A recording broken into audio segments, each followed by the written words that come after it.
Yo, what is going on, man? NFL free agent frenzy live.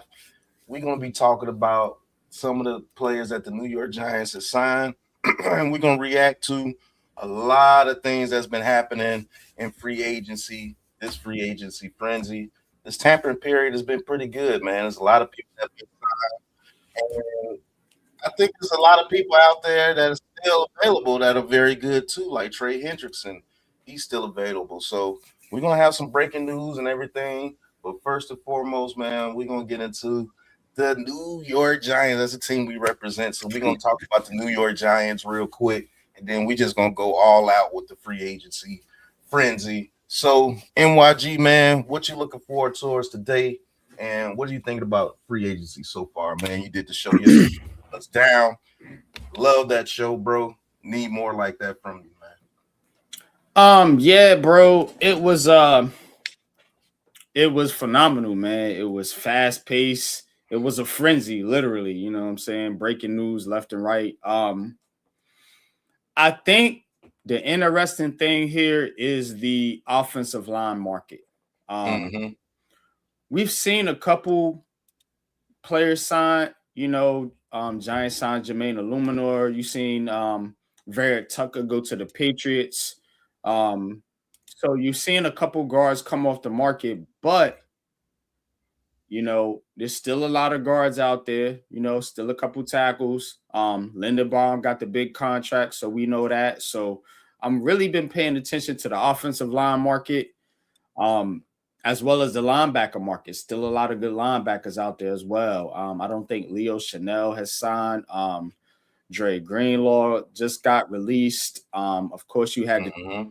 to sign Devin Lloyd, Devin Bush, but there's still a lot of good. I think Quay Walker's still out there, if I'm not mistaken. So there's still a couple out there.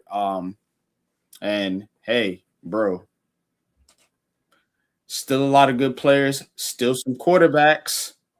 Still waiting for the quarterback because the quarterback domino will dictate a lot of what teams do too. You'll start seeing offensive players start to get more in play as the quarterbacks get settled. So definitely keeping an eye on that. All right. So let's get into it. NFL All 32, New York Giants free agent frenzy, and just an NFL free agency frenzy for you guys today. We'll give you a couple of hours, man. But let's get busy. Let's get started with the New York Giants. Let's Uh-oh. go.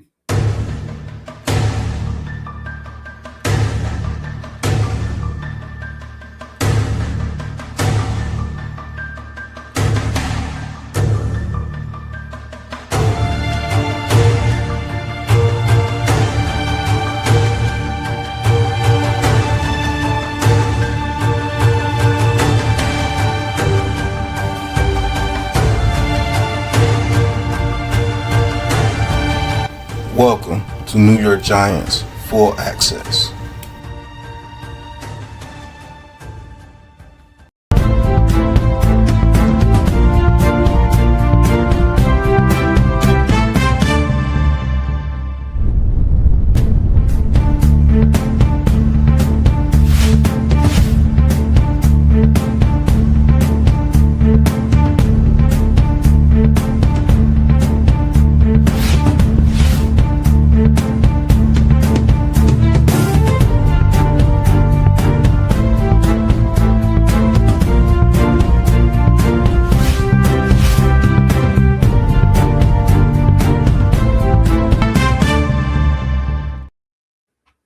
All right, so a little bit of breaking news for the New York Giants. They did make a signing today, and it's a cornerback, man. We need some cornerback help. Mr. Greg Newsome of the Jacksonville Jaguars and the Cleveland Browns last year. Definitely think this is going to give us some corner help with this team. We need it, and we need it bad, bro. We need it, and we need it now. It's our corner, and we need it now. So Greg Newsome comes over, and a lot of people say he did a lot of his work in the slot, and which he did when he was playing with the Cleveland Browns, because they had the All-Pro corner Denzel Ward, and they had Emerson who came on very, very strong. So that moved Newsome, a former first round pick, into the slot. So, NYG, man, what do you think about this move for the New York Giants? And do you think this is a good move, bro? I do think it's a good move. I think he's a bigger, more experienced version of Cordell Flott. When you look at their size, Newsome's a little bigger, maybe an inch or so taller. So, and me and you were talking about getting, the taller, longer corners, like a Rick Woolen, but you get this guy for $8 million. And again, I tweeted this out. Go follow me on Twitter, NYG22. Hey, it ain't gonna matter if that front seven cooking. It ain't. These guys will be serviceable, is what I'm saying. Him and a D bum. I don't like him either. But again, bro, you can't have everything at once. And Greg Newsome played real well in Cleveland. I don't know what happened in Jacksonville. I don't know what went down over there. But, hey, the New York Giants, they still are shopping. So I don't think he's the only corner they're going to bring in. So I wouldn't trip over it, And I think it's a fair deal. You get him cheaper than Flott. And I think he's a more experienced version of Cordell Flott. Yeah, I think he is a more experienced version of Cordell Flott. I think he plays a little stronger than what Cordell Flott can play. But I don't think they're done with corner. I don't think they're done with linebacker. I think they're going to get a couple of more pieces.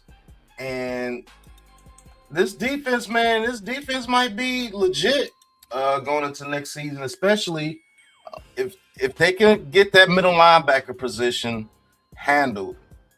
These DBs don't have to do too much.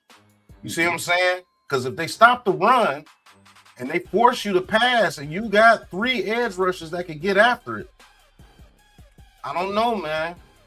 I don't know. I think this defense could be very, very good. But that was a little bit of breaking news for the New York Giants today. They do sign a corner. Whether you like him or not, he is a body that could be put out there on the field because you didn't want Deontay Banks starting and Paulson Adebo starting as your 2 corners again. And Cordell Flott's gone. He went to Tennessee. So, I think I like the signing, man. But shout out to some of the Aboriginal crew and some of the people coming in talking. Iman Perry says, "Let's go, Aboriginal." What's good? What's good, Iman? What's going on, Iman? One of our guys here, one of our day ones. He says, "Hey, I love the move. Good move." Okay. Yeah, they got Flott listed at 6'2". Okay. All right. We got RJ Dave in the building. He said, "What up, fellas? I'm loving the move so far. Hoping we can make that trade for Brian Thomas Jr." We're going to talk about that coming up in this New York Giants segment here. New, what's going on, New? Ain't seen you in a minute. Hope all is well, bro. Man. Hey, Bober, what? Bober the Fur? You could have named yourself Boba the Fett. A Fret, or whatever that was on Star Wars. But hey, what's going on, man? Hit that like and subscribe button for us, brother. He said, "What about Flott? He leaving?" Yes, he left. He went to Brian Daboll and the Tennessee Titans. That's where he went to. Iman says, "We need 2 more linebackers plus Sonny Styles." I would love Sonny Styles, man. Mm-hmm. And he says, "We lost Wan'Dale too. Our receiver group is weak." I'm actually happy we lost Wan'Dale because I'm not giving Wan'Dale Robinson $20 million per year, man. I'm sorry. Mr. Burton, what's going on? He said Harbaugh and Wilson going to give Banks new life. Hopefully, because if that happens, we straight. If the corners that we have here now can step up because they got new coaching and new leadership, we Gucci. I like that, man. But we're going to come back. We're going to talk about some of the moves and all the moves the Giants have done so far here in free agency, man, right here on NFL Free Agency Frenzy. Let's get into it. New York Giants full access, man.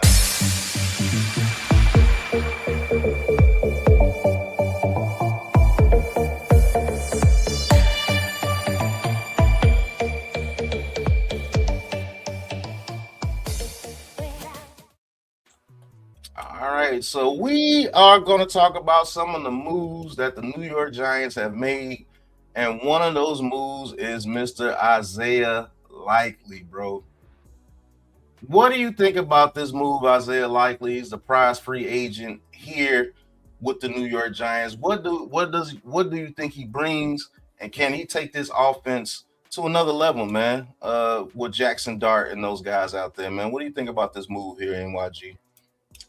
I think what it does is it gives you options. It gives Jackson Dart options. It gives you a target that can go up and get the football. Now, what have we been talking about with Jackson Dart? You know, you like to get these young quarterbacks who are still trying to find their way in the NFL. You want to get them a bigger target.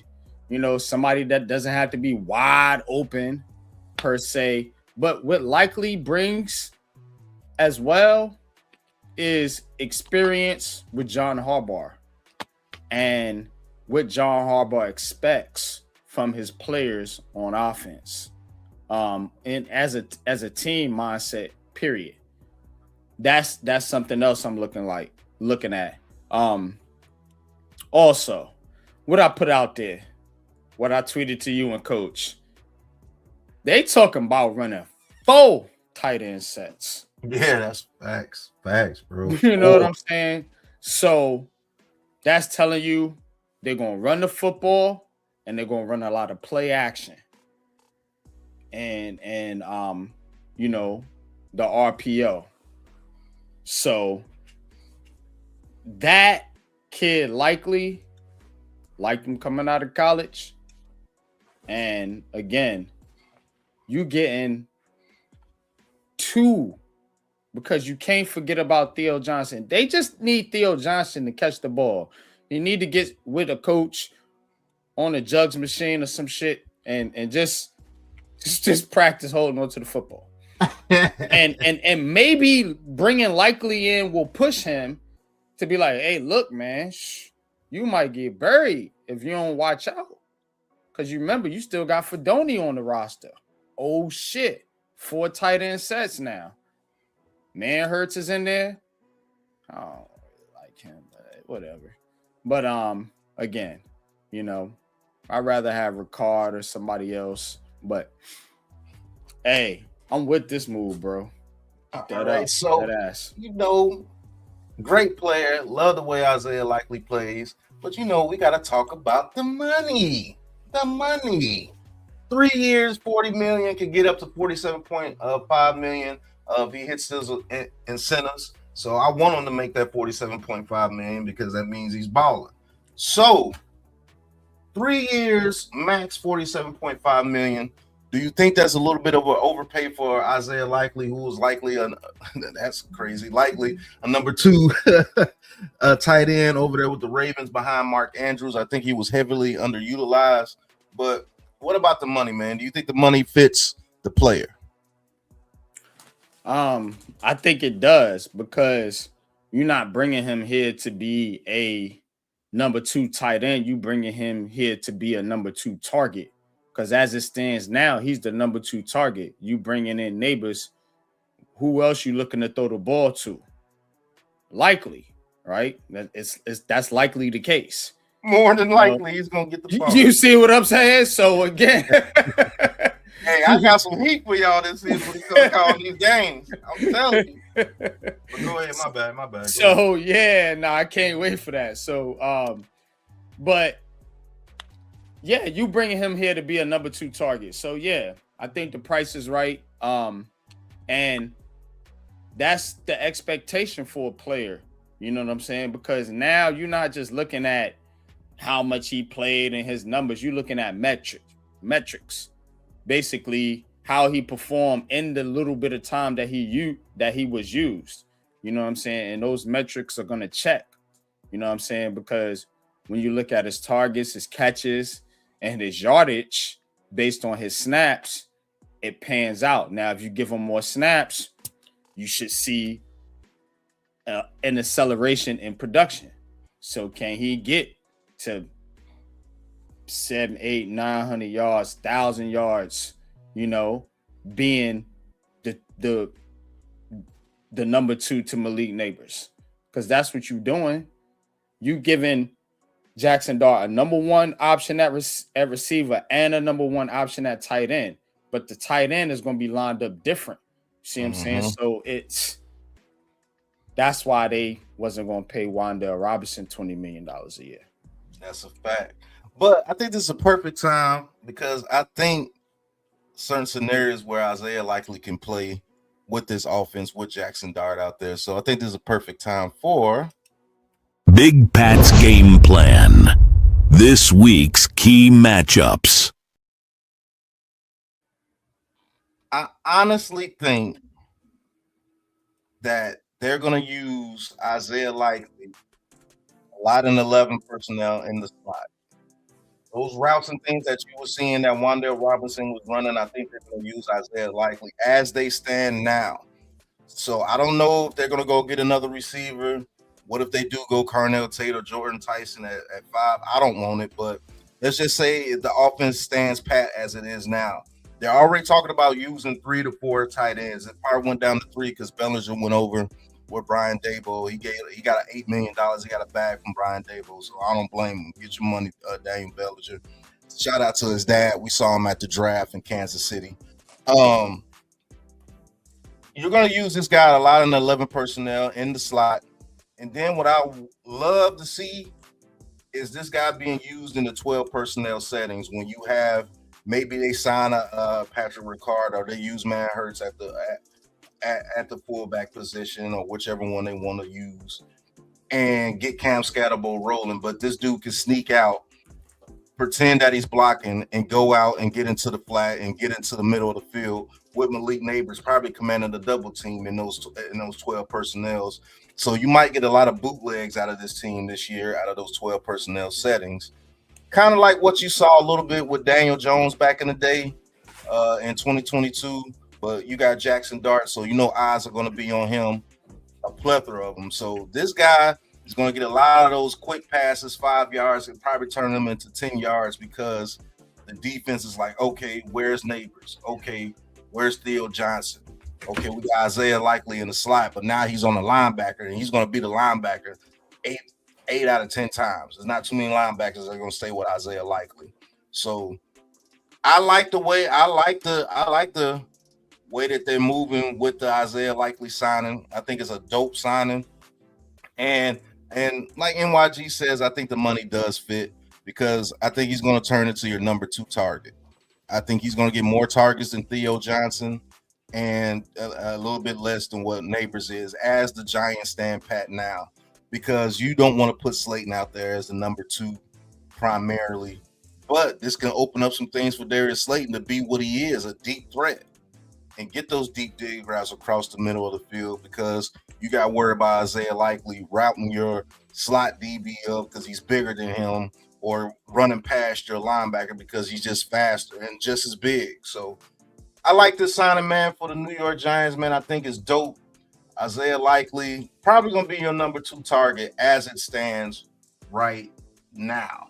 But let's talk about somebody else that the New York Giants signed. Another big signing, and that was Tremaine Edmunds, the linebacker from the Chicago Bears. 3 years, $36 million. Outstanding linebacker from the Bears and the Bills. And this guy's a coverage guy, and he's one of the top people going in and slashing and making tackles. What we need this team to do. Like, if he can do what Michael McFadden was doing, which he does a little bit better, and make the tackle, this will be a great signing for the New York Giants that they need. Linebacker. I don't believe the New York Giants are done at the linebacker position this free agency. But NYG, man, you talked about this. You actually broke the news yesterday when we signed them. Hey, I put a video out there saying they was going to sign them too before the free agents even started. So, Tremaine Edmunds, now a New York Giant.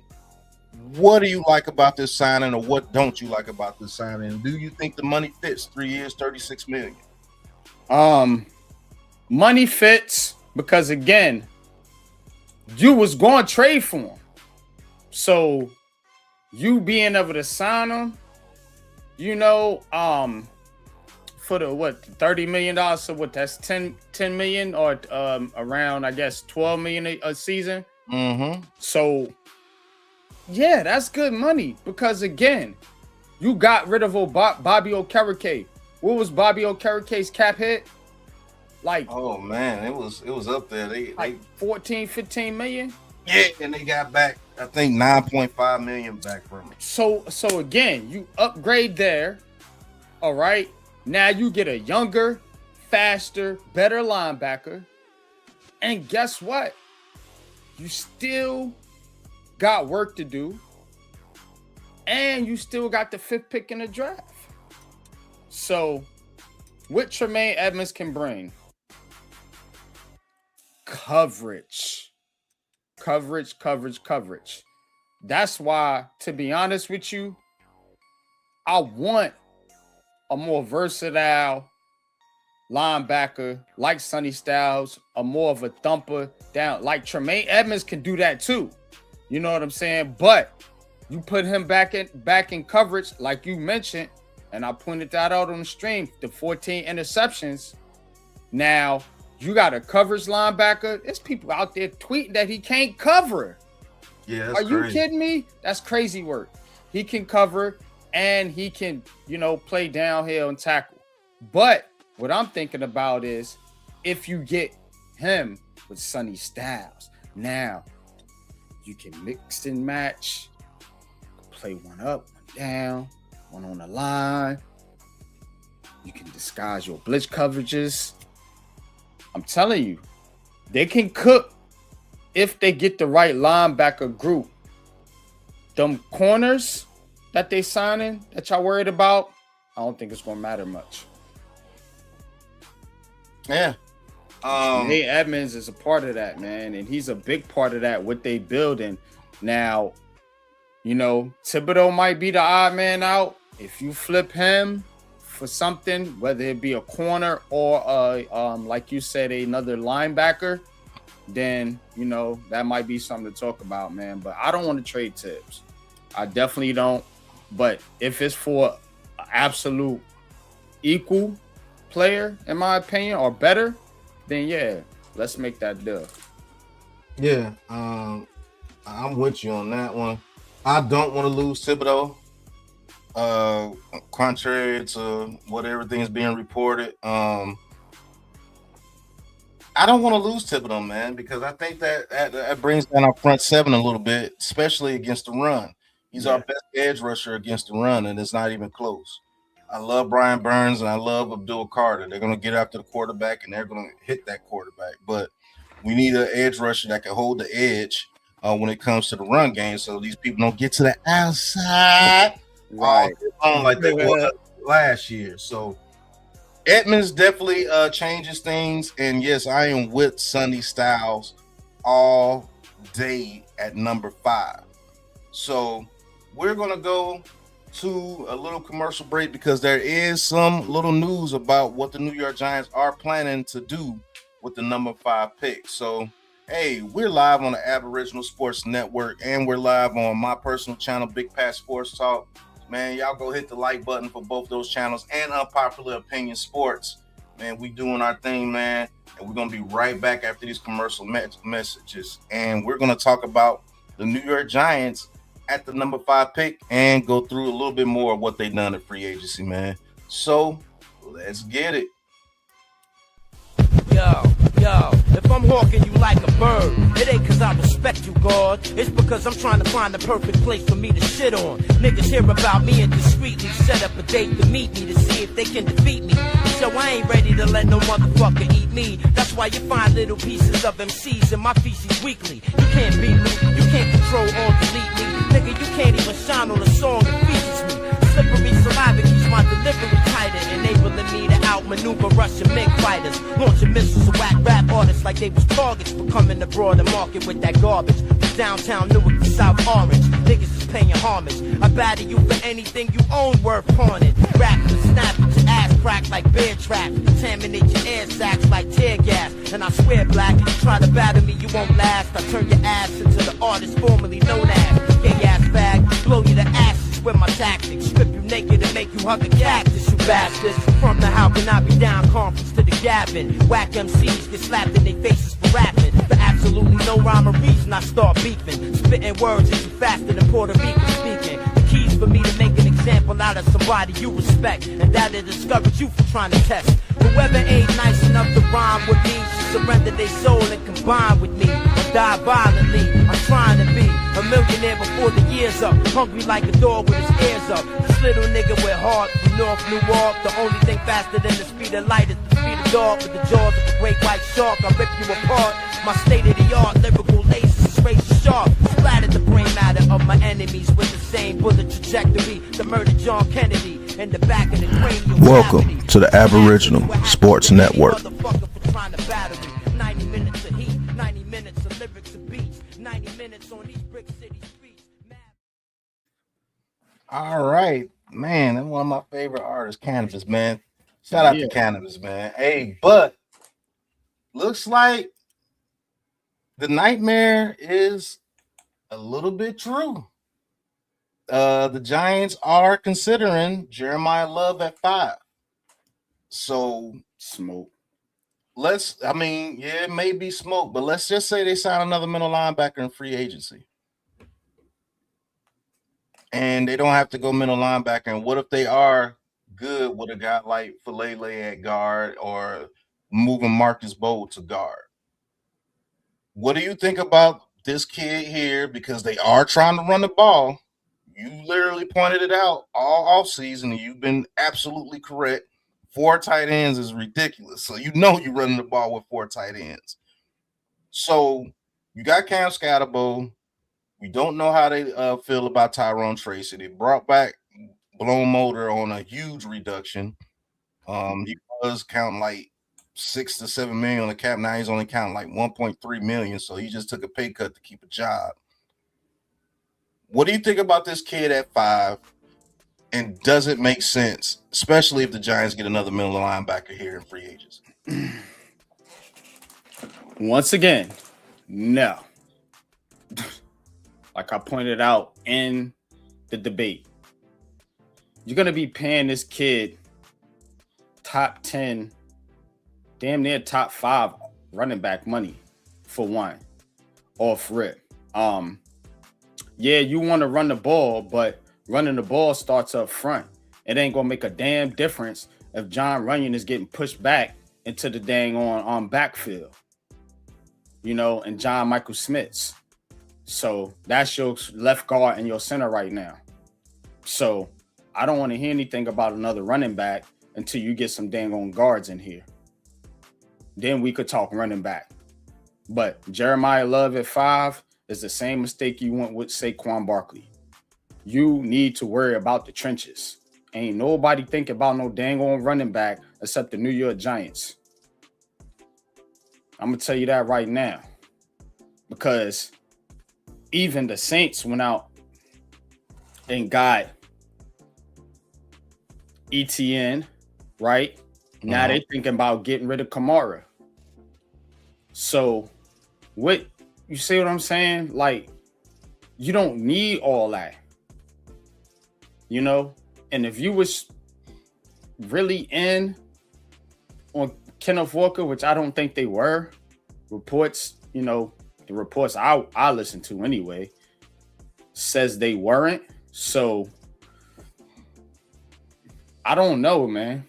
I don't think this is a good idea. I think the best use of the Giants pick at 5 is to continue to solidify that defense because you still have holes on your defense. And if you get your defense solid, when you barely have any holes, if none, if any, now in year 2 of John Harbaugh, because you can't do everything in year 1. We talked about that, right? Then in year 2 of John Harbaugh, then you could start worrying about, okay, can we get another running back? Maybe we don't like the running backs we got, yada, yada, yada.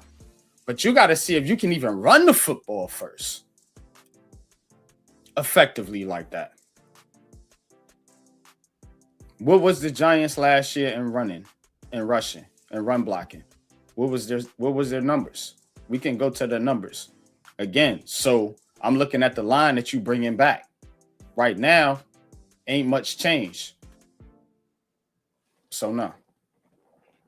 Yeah, I think, I'm not with it.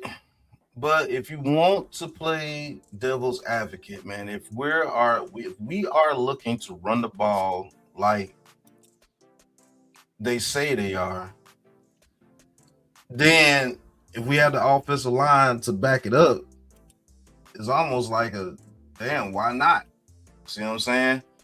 Because if you can have 2 good running backs like Cam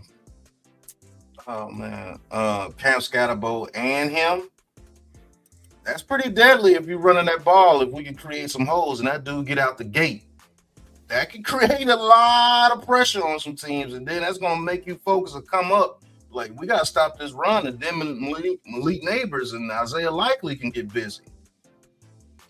So there is some good to it. I particularly don't want it because our history of it. And I think you can get a good running back in the second round if you wanted to run it back that bad. What if the dude from Arkansas falls to the second round? Washington. What if Cam Scatterbo is that guy? He's not a home run hitter, but he's definitely going to get you those tough yards, and he's faster than what people give him credit for. What if Tyrone Tracy is the guy that can get out the gate for you? He's shown that he can run, and he's not slow. So, that's a little bit, about the number 5 pick, man, about what the Giants have done in free agency. But it's looking like if they can't get a guard that they want in free agency, you might see that guy from Miami being a number 5 pick, or they may trade back and get some assets and take a guard. Maybe the dude from Penn State. Maybe the Chiefs want to get up there and grab somebody at 10. And I think that could be some smoke. That what if a team wants to come up and get Jeremiah Love? Now if the Giants pretend like they're interested seriously, then but we should know they're not. Look at the money, you see what I'm saying? Like, that you're gonna have to pay him. And then you already got Scott Bow, Tracy, and Blown Motor on the roster. Unless you plan on cutting Tyrone Tracy, which would be crazy. He was your leading running back last year. So unless you plan on cutting Tyrone Tracy, then I don't see how Jeremiah Love or any significant running back fits. Now, what you can do is bring in competition for that third spot, Blown Motor spot, and then you may regulate him to some practice squad shit or something. I don't know. So that's something you could think about, or something like that. I don't know. Or if you just want to carry 4 running backs, then that's something. I don't think how you gonna carry 4 tight ends and 4 running backs, bro. Like, I don't. Means you gonna and you talking about you gonna carry a fullback too? You think about carrying a fullback? Nah, bro. They done it running back, bro. I don't see it. It might piss Giants fans off, bro, but I don't think they're getting a running back. All right. Shout out to RJ Dave, man. He says they're pivoting to Falele, the massive guard from the Ravens. I told you that. Didn't I? Mm-hmm. Yeah. We said that earlier. Angelo, thank you for tuning in, man. Hit that like and subscribe button for us, man. It's pinned in the comments. He said we have a lot of different ways we can go. I got to see how we finish free agency before I can take Love at 5. That's a fact. He says Pacheco would be a nice ad for depth. Jersey kid, runs hard. Yeah, I like Pacheco too. I think we're really set at the running back position though, but we'll see. Pacheco would be Scatbo insurance. Yeah, Pacheco would definitely beat out Singletary. I'll tell you that.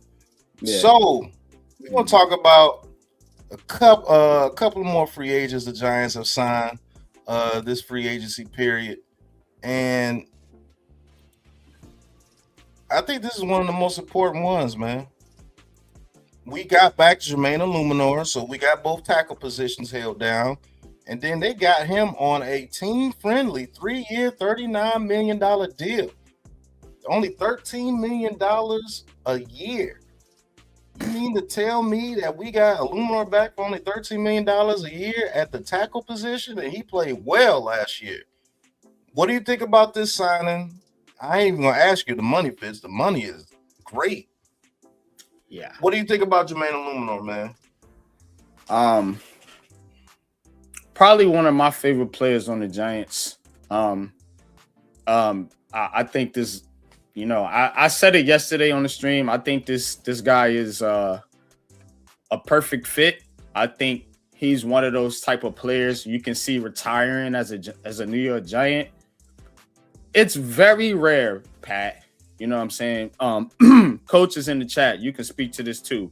It's very rare that you have a player that wants to be here and the fans actually love him.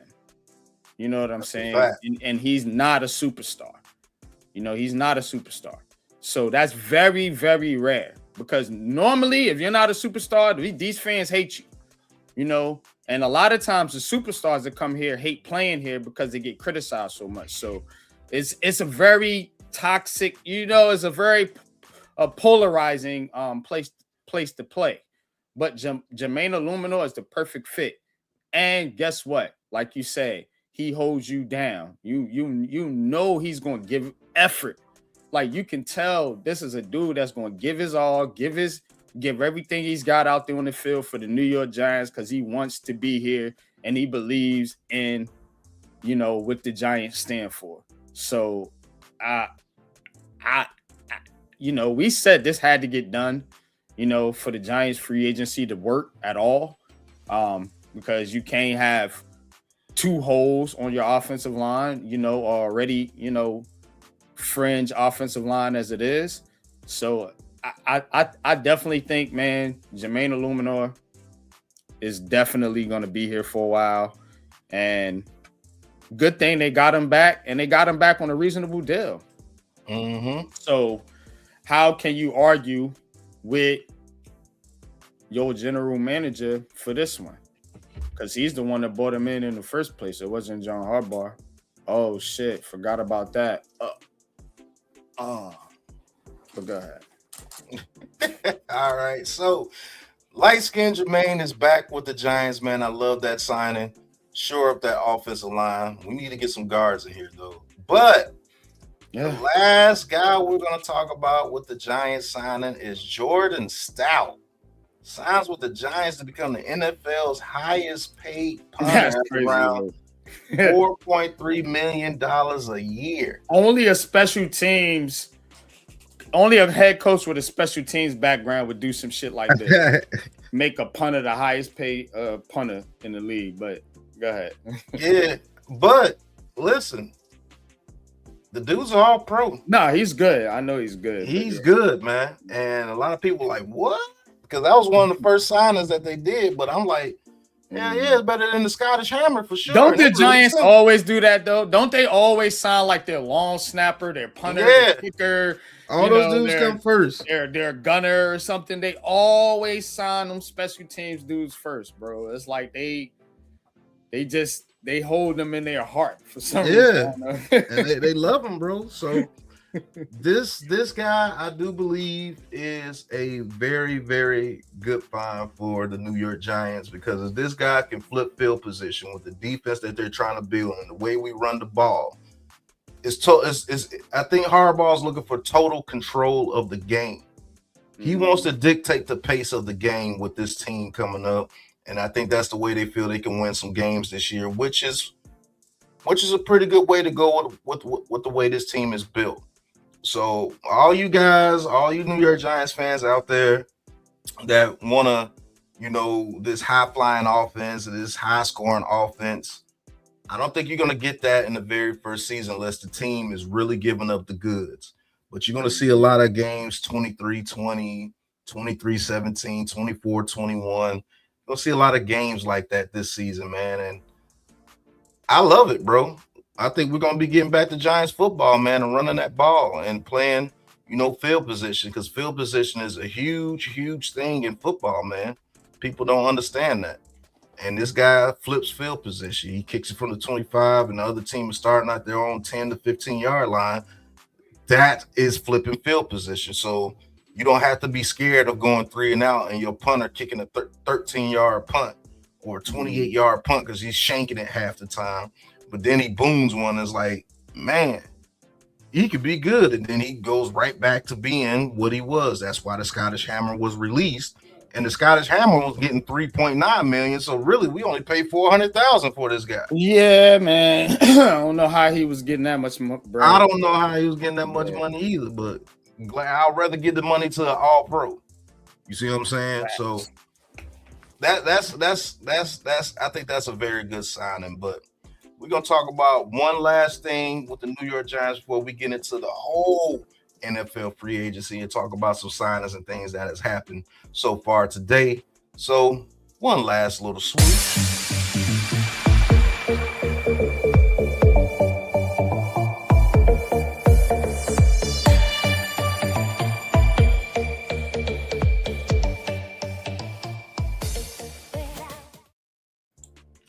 The New York Giants are rumored to be wanting to trade for Brian Thomas Jr.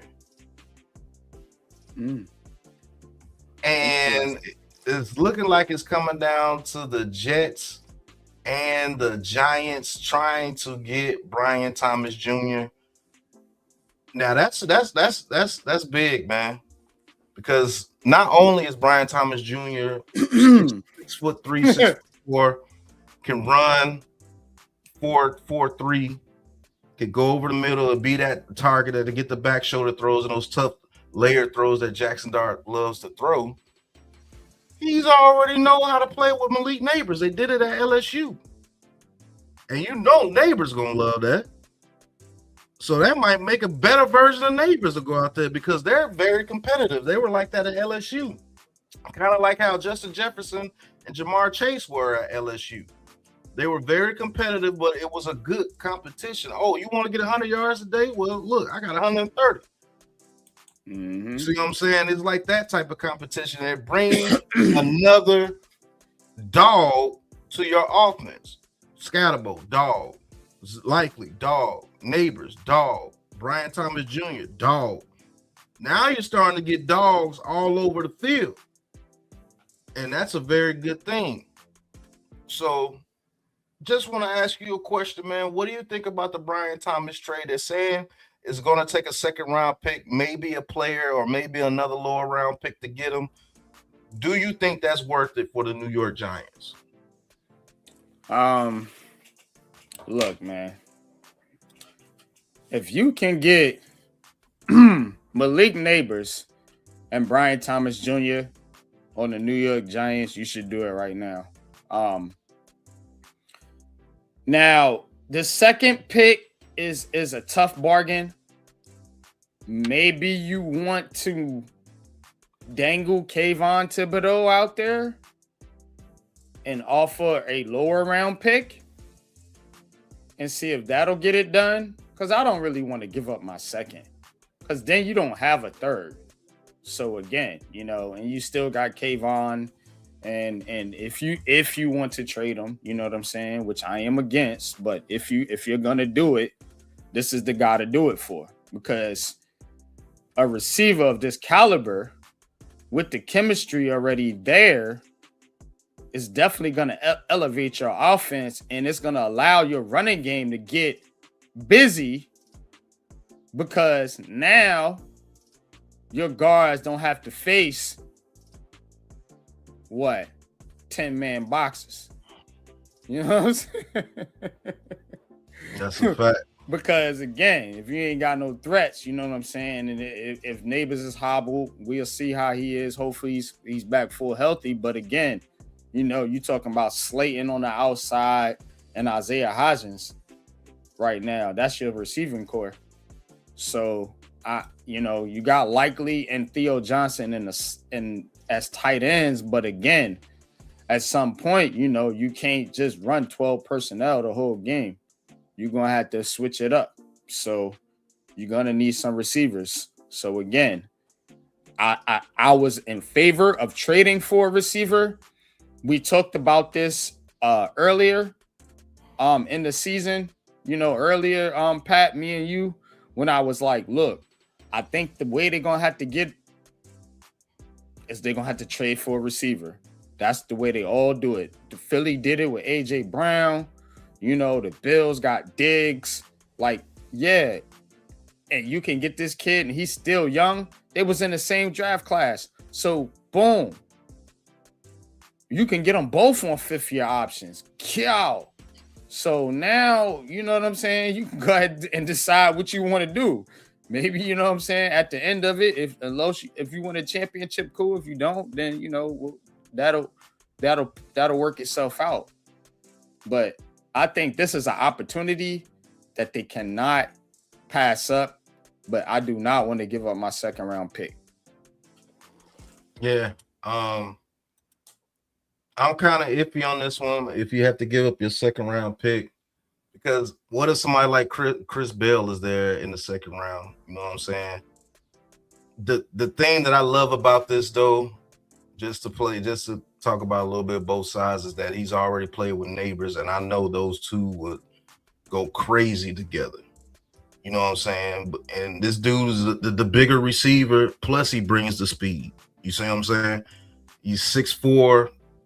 Man, like, if he's out there motivated with a motivated Neighbors, you got a Jackson Dart, a Cam Scatterbo, Isaiah Likely.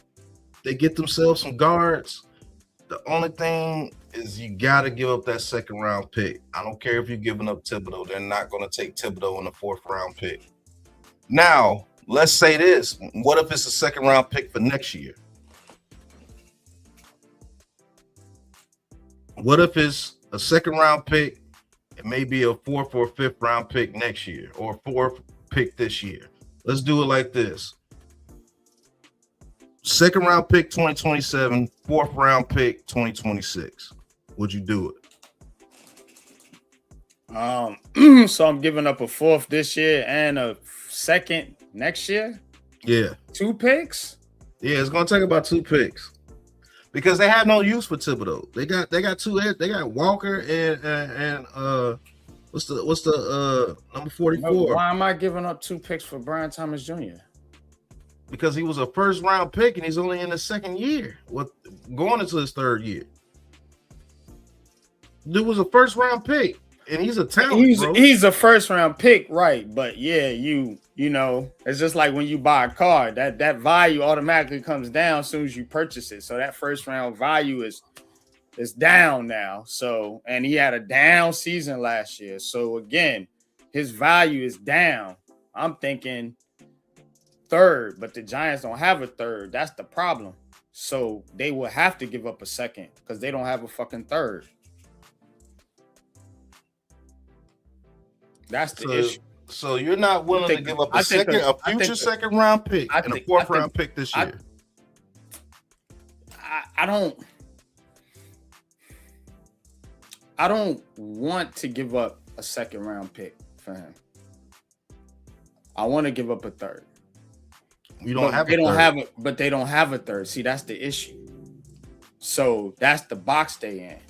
Now, if they could have got a third for Thibodeau, which they can't, because they would already did the deal, then they would already had the third to ship to them to get Brian Thomas Jr., because I'm sure they would have did it, because the Giants' third is damn near like a second. It's a high third. You got to think where they picking. You see what I'm saying, Pat? So that's why I don't want to give up my second. That shit damn near like a first round pick, bro. That's high as fuck. So what are you going to get in a second round that's worth a Brian Thomas Jr.? Shit, you said it, Chris Bell. If he develops, I said next year. Oh, next year. Oh, I don't know. I don't know the draft next year. So. See, I said next year's second and this year's fourth. Yeah, I mean, they might do that. Would you consider that? That's why I said I don't want to get. I'm with you. I don't want to give up this year's second round pick because we need a guard. If we go Sonny Styles in the first round, like my man here said, hold on, Renee NYG1, thank you for tuning in. Hit that like and subscribe button for us, man. Pregnon is a great guard there in the second. Remember, we talked about him out of Oregon. Yes, sir. What if I could go Sonny Styles and Pregnon this year? I can't get. I'm taking that over Brian Thomas.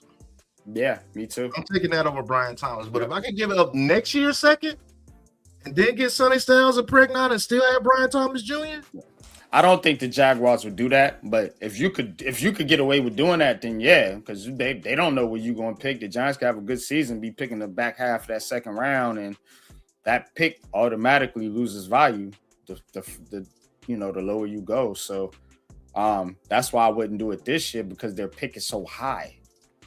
You're going to get a premier player at that pick in the second round. Damn near pretty much a first round talent. So let's compare this, and then we're going to get into the entire NFL, get off the Giants. Brian Thomas Jr. or Pregnon in the second round. Who you want more, the guard or Brian Thomas Jr.? Let's just say they say the highest pick has to come in this year's draft. So that's the second round pick. Pregnon or Brian Thomas Jr., because that's basically what it is. Well, it can't just be Pregnon, because you don't know what the Giants. I'm just saying, if that was the pick, let's just say Pregnon or a guard, whatever guard that you have out there, or whatever pick that you want. What positions would you want the Giants to attack in the second round compared to Brian Thomas Jr.? If the Giants can't get a guard because they may lose Wyatt Taylor to the Jets or somebody. So if they can't get a guard, then you gotta go Pregnon. You know what I'm saying? But if they get a guard and they feel solid with their offensive line, I'm taking Brian Thomas Jr. But again, this year, I think you're gonna need the guard. So that's why I'm saying this year's a little different, because you picking so high. You see what I'm saying? You're getting a first round type talent, which Brian Thomas Jr. is a first round type talent too. We talked about that. Yeah, but he's first round talent. He won the first round. I don't want to give up the second this year. So, it can't just be Pregnon, because you kind of putting them in a box. But I mean, if that's the choice you're gonna make, and you need a guard, then yeah. But if you don't need a guard, I mean, you have to consider the receiver at that point. Yeah. And I think it does elevate it. What it does, it puts fear in your opponents. I think there is a psychological factor to some of these things when you got two dogs on the outside, even if so your line is not like top 5, top 10 or whatever, you still got to worry about them too. So again, you know what I'm saying? And then you got to worry about a quarterback that can get outside the pocket and can use his legs. So, the guard's important to run the football. But if you can't get it, this is something I think the Giants, the team they were trying to build, would pan out well with. You know what I'm saying? Like a attacking offense like that. But if they really just trying to run the football, How many targets you gonna have for Brian Thomas, Malik Neighbors, and Isaiah Likely? Yeah. I mean, that's something to think about, man. I think that's something like if we're discussing it this way, Harbaugh and Shane and them are discussing it. If the rumors are true, they have to be discussing it like this. And that's why the trigger hasn't been pulled yet. So we're going to see what Brian Thomas Jr., him and what Neighbors would be sick, man. But we finna get into the overall NFL free agency frenzy, man. A couple of signings have been happening since we've been talking about our New York Giants. But I want to give a shout out to the chat, to the people in the chat that have been here commenting. Man, Rash Dave 15, Chef B Moore, hit that like and subscribe button for us. Pete Dog 74, hit that like and subscribe button for us. He says Slayton's still not going to catch the ball in wide open. Man, you dudes are vicious. Shout out to Angelo. Shout out to Angelo, man. Tuning in, hit that like and subscribe button for us. Prime time. Thank you for tuning in, man. Reno, we see you, dog. He said Rotten is rated best over what is available, so resign him. Greg Van Rotten. Okay. Not mad at that. Bob Bober the First. Love that name, man. Cool. Ryan, what's going on, Ryan? Thank you for tuning in, man. Hope all is well with you, bro. Coach, you already know what time it is. Tennessee is trolling the Giants right now. So I think you're right. Like if like they were just at this point, I think Brian Dable was just on that type of he's on that type of time, he's psychotic, bro. You see what I'm saying? Like he's really at this shit to be spiteful. So I think they might take Sonny Styles. But if they take Sonny Styles, you better get that fucking guard. Yeah. You know what I'm saying? And when you play them suckers, you run the shit out the football. All right. Shout out to D'Ayla. What's going on, D'Ayla? He says, man, you don't want to give up that 27 draft pick. If you're going to give up that draft pick, it better be the second this year. 27 is a much better draft, well documented. What's going on, everybody? What's going on, D'Ayla? Hey, I'm going to holler at you, D'Ayla, man. I want you to come on Giants Battlegrounds, man. I want you to debate with somebody from this Giants content creator community, man. Giants Battlegrounds, the new debate show for Giants talk, man, right here on the Aboriginal Sports Network, man. Shout out to D'Ayla, man. Good to see you. Hope all is well, brother. D no op. You definitely not out, bro. You here watching with us, man. Thank you, D, for tuning in. Hit that like and subscribe button for us, man. But it's a lot of people in. King Chris. What's going on, King Chris? Good to see you. Ain't seen you in a little bit. What's going on, brother? But, hey, man, H-Town says health and wealth all kindly, situational awareness from the top of the organization to the bottom first. John got staff in order. Then roster, then situational play calling awareness each game. It's a lot, but you're right. Shout out to H-Town, man. Hit that like and subscribe button for us, man. Wow. Appreciate you, man. A lot of people in here. Fantasy Dog, what's going on? Rumors of love to the Giants. Yeah, we talked about that a little bit earlier before you got into the show. Fantasy Dog, go check it out. I'm trying to tell you. Hit that instant replay, man, and hit that like and subscribe button for us right here on all our channels, man. But we get ready to get into reaction to the full NFL on ABSN, the full NFL free agency period, man. So we're going to take a little commercial break. You know we do production over here, man. This is the NFL on ABSN. Get ready to get it cracking. Let's go.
All right.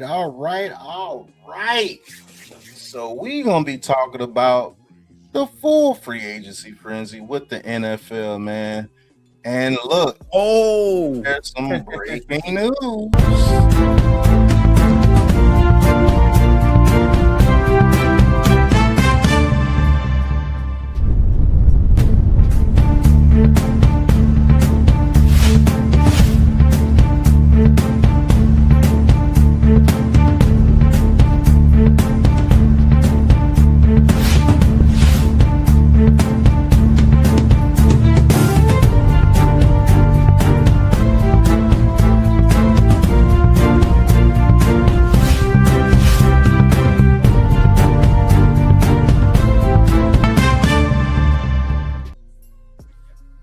So, breaking news.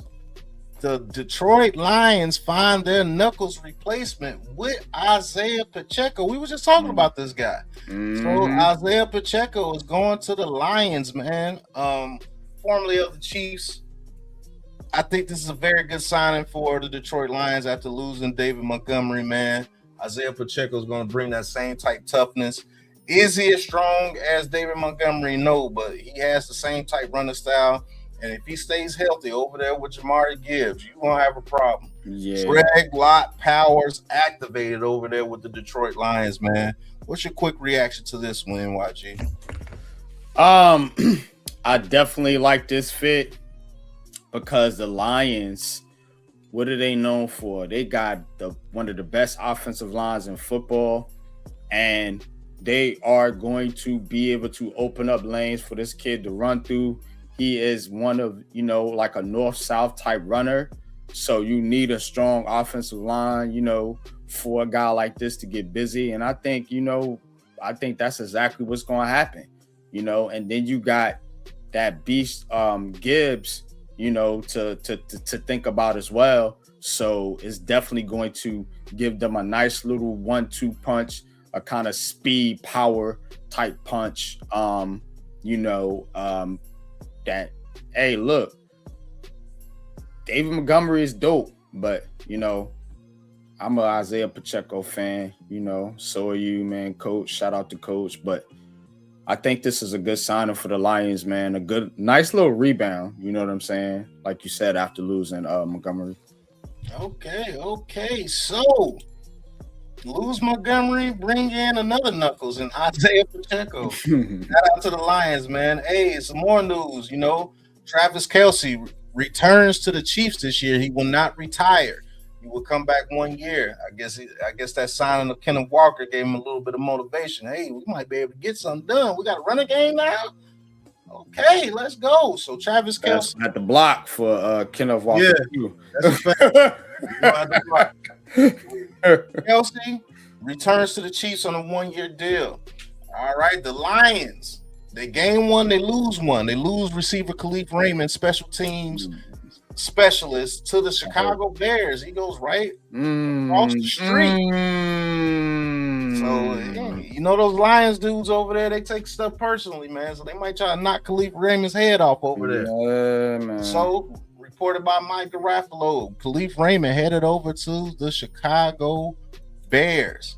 That's a little rivalry right there. What do you think about the Bears going into this next season? A lot of people say, hey, Caleb Williams is the truth, and Caleb Williams is that. They comeback kids. What do you think about the Bears going into this next season, man? They've lost Tremaine Edmunds. They lost DJ Moore. They did sign a good center, and they did bring their tackle back. Lost a couple of edge rushers. What do you think about this Bears team going into next season, man? I think they're going to get cooked, especially if Minnesota get a quarterback, because I think Minnesota's better. I think J.J. McCarthy held them dudes back. We covered Minnesota last year. And watching that offense was sad, given the fact that they had Jordan Addison and Justin Jefferson. If they can get a decent quarterback, whoever it is, Kyler Murray or broke down Aaron Rodgers, or whoever, it could be an upgrade from JJ McCarthy. I think they're gonna be better than the Bears. I think the Bears are one of those 1-year pop teams, like the Commanders were, even like the Giants in 2022. Those 1-year pop teams, and then they just fade away. You know, they had one good year, took advantage of a bad schedule, some bad teams, some teams hurting, and yeah, you got into the playoffs, you know, made a little noise, whoop-de-woo. They about to hit the ground hard, in my opinion. Is Luther Burden ready to step up in DJ Moore's shoes? You see what I'm saying? Like, you got a lot of questions to answer. This Caleb Williams thing, you know what I'm saying? Can he be consistent? You know? And then your division, Detroit, they still there. Minnesota there. And guess what? Green Bay ain't went nowhere either.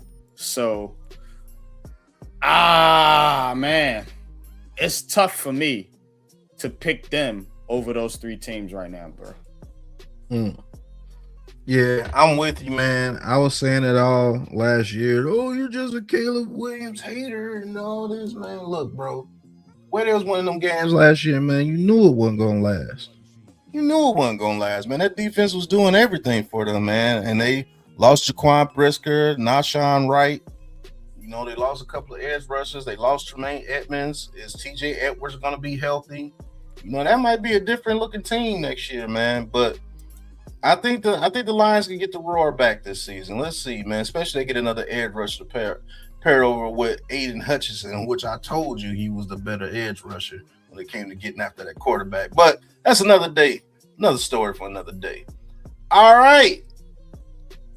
Tight end Knox stays with the Bills on a new 3-year deal. So the Bills bring back their other tight end to keep over there with Kincaid. So Knox and Kincaid over there with Josh Allen. And they brought over DJ Moore in the trade. The Bills are looking pretty good, man. The Bills are looking pretty good. This one's a cool one. The Packers are releasing cornerback Nate Hobbs to see where he can find a new destination at. Hobbs played pretty well for them in some stints with the Packers, man, but we'll see. All right. Another signing by the Giants today, Greg Newsome, corner for the New York Giants. Craig. Yeah. Craig. I don't know where I got Craig from. All right. The Packers lose Hobbs, but they added St. Juice to bolster cornerback depth. Now, St. Juice, man, he be getting the business out there. I hope they're not bringing him in to be their starter because, man, St. Juice be getting cooked. Yeah. Every time I see that dude play, he be getting cooked, man. So, I don't know. All right, so they're going to give you a list of the best remaining free agents. You got Trey Hendrickson still out there. The reason why he's still out there is because he's looking for $30 million plus per year, which I do believe he is worth. I believe he's worth that, but bro, he's not going to get it. Bro, who's giving that to him, bro? That's what I'm saying. I don't know. Bro, that's like, he's good, but I don't want to pay that for him. Be honest with you. He's just not an edge rusher that, to me, is like, I don't really think he on that level. You know what I'm saying? Like, but again, the money is the problem. Like, and you 31, so they looking at your age, which I'm not an ageist. You know what I'm saying? So, but what kind of deal you want? You know, again, I am going to look at that. What you talking about, a 3-4 year deal? Nah, I probably want to give you like a 1 year, 2 year prove it deal. So, you know, because again, you know, I gotta see it. You over there in Cincinnati, I mean, you was the man over there, but shit, trying to bring you in the NFC East, if you talking about Dallas or if you talking about the Bears over there in the NFC North, I mean, I don't know. You know what I'm saying? It's a different ball game. So. I tell you what, though, if he goes to the Cowboys on a prove it deal, and they got Rashawn Gary, Wyatt, Williams, Hendrickson, Overshown. They just signed the safety from the Cardinals. And Lord that's have how I mercy. see Trey Hendrickson. Like, I don't really want him being my every down number one guy from an edge rusher standpoint. I want him like a 2B or in some type of rotation, bro. But he wants to be 1A. And he wants to get paid like 1A. And he's been 1A in Cincinnati, but those days are over, brother. But you got to look at the edge rusher market, though. Micah Parsons, he's not on Micah Parsons' level. Don't get it twisted. He's making $45 million a year. Then you got TJ Watt making around 42, 43. Then you got Myles Garrett making around 40. Yeah, not close. If he's asking for 30 million, that's the second tier, bro. He deserves, and he's all pro. He's made the Pro Bowl. He had 14 and a half sacks. It's not like he's a scrub. Nah, he's not. 30 million for Trey Hendrickson? And you need a top edge rusher? Why not? But who's chasing that right now? You see what I'm saying? The Cowboys, even though they got Rashawn Gary for a 4th round pick from the Packers after the Packers. The Cowboys would have signed him, bro, if that was the case. If 30 million was, it's something about that dude that's got teams like pausing a little bit. He'll get signed, you know what I'm saying? Don't worry about that, but it's something they pausing on. The Jets definitely need it. It's something they pausing on. Or maybe it's him. See, we always got to look at it from the player standpoint. Yeah, that's why I reported it. Maybe he's just like, nah. Maybe he's being picky and kind of like, you know, maybe he got teams reaching out to him like the Jets or one of these not so good teams, and he's like, nah. Or maybe he just keeps driving up his price. I don't know, but something going on here, because you know you would have thunk that he would at least have something in place, or you would at least heard some rumors or something. Like, it's like there's nothing going on with him. Yeah, so you got a lot of offensive tackles on the board, man. And Rasheed Walker, very good from the Packers. Braden Smith from the Colts.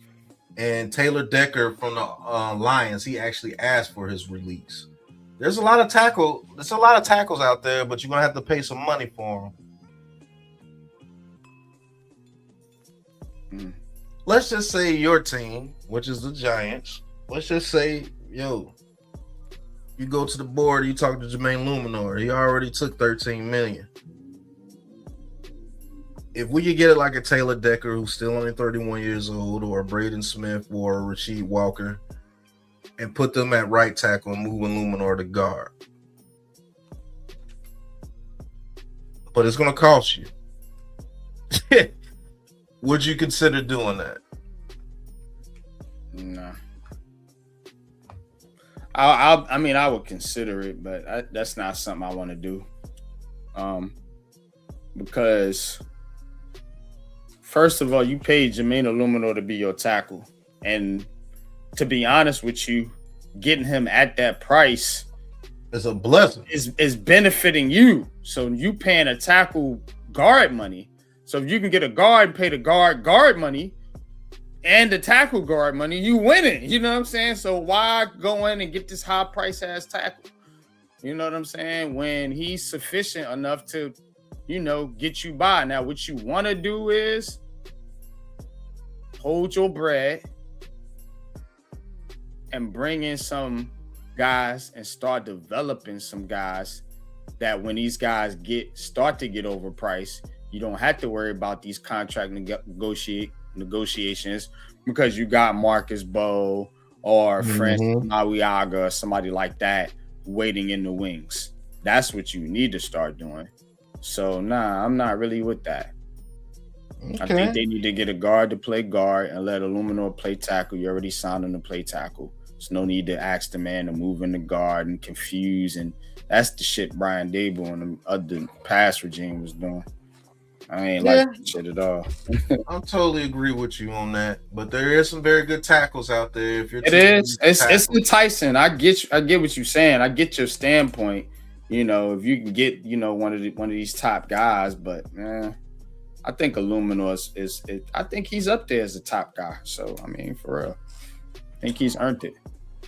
All right, so we'll talk about a couple more of these guys here, man. One of your favorite guys we always talk about, Applehead. Romeo Doubs, receiver from the Green Bay Packers, is available, man. What you think about Applehead, man? What could he bring to a team, man? Because obviously the Packers are receiver heavy, and he's the odd man out after Watson, who's a monster, took off last season, so he becomes, expendable. What do you think about Applehead, man? I pick on him, but Romeo Doubs is a good receiver. And he brings that speed element. You know what I'm saying? He has some lapses at times, so you do have to deal with that. It's not on a Slayton level, but it's it's there. But he's a type of receiver that can blend in as maybe your number 3, maybe 2A, 2B, maybe 3, somewhere in there. You know what I'm saying? You don't want him playing number 1 role. You want a core around him. You know what I mean? So I would, you could see him somewhere, when Kansas City had they shit together, somewhere like that. Or maybe you could see him, maybe he goes over there with the Patriots and they start building a core over there with cats like Romeo Doubs. He seems like a Patriots type receiver. I think he's pretty reliable in that sense. You know what I mean? But I just don't like his helmet. That's all. Yeah, that helmet is crazy. But Romeo Doubs is still out there, man. I think the best receiver still out there besides Tyreek Hill. Tyreek Hill is still out there. That's a guy that if he gets healthy, you might get on a cheap veteran deal, but man, he can add so much to your team. So he's out there. And look out for that, though. Look out for that with a coach like John Harbaugh, because you may see some of these guys that's not going to be signed right away because they're veterans. They want the summer to rehab, go on vacations, do whatever they do.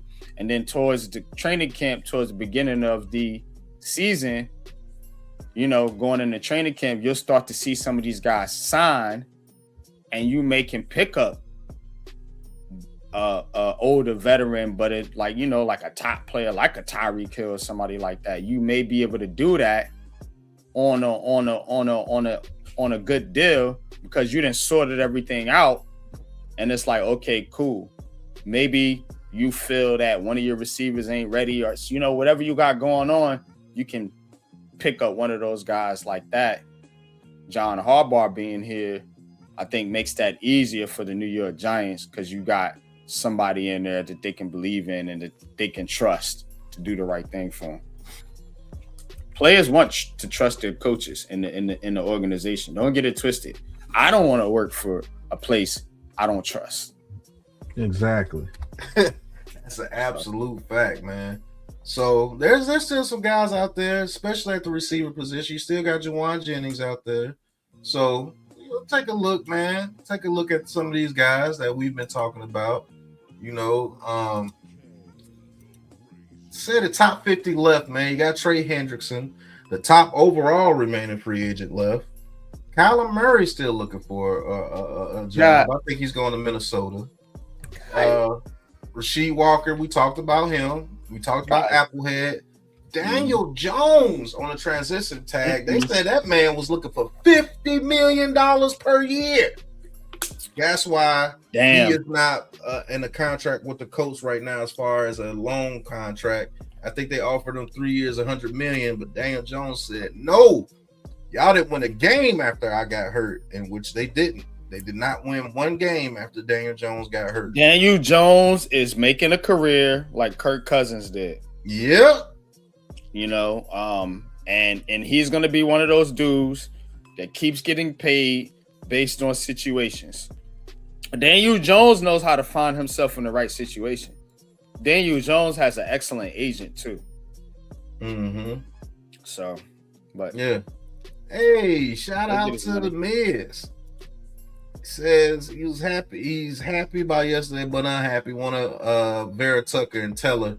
Well, Vera Tucker, they said something about in the contract he didn't want incentives or something like that because they was doing that based on him getting hurt. So good things about Joe Shane. He does do good contracts. And then you got Miss Don there, and I know Miss Don wasn't playing that. We're not going to give you all this guaranteed money, and you're not even guaranteed to be on the field. They're aligned, bro. Everybody think it's John Harbaugh and Don Apon just bullying Joe Shane, and they're aligned in their philosophy. Why do you think they signed here?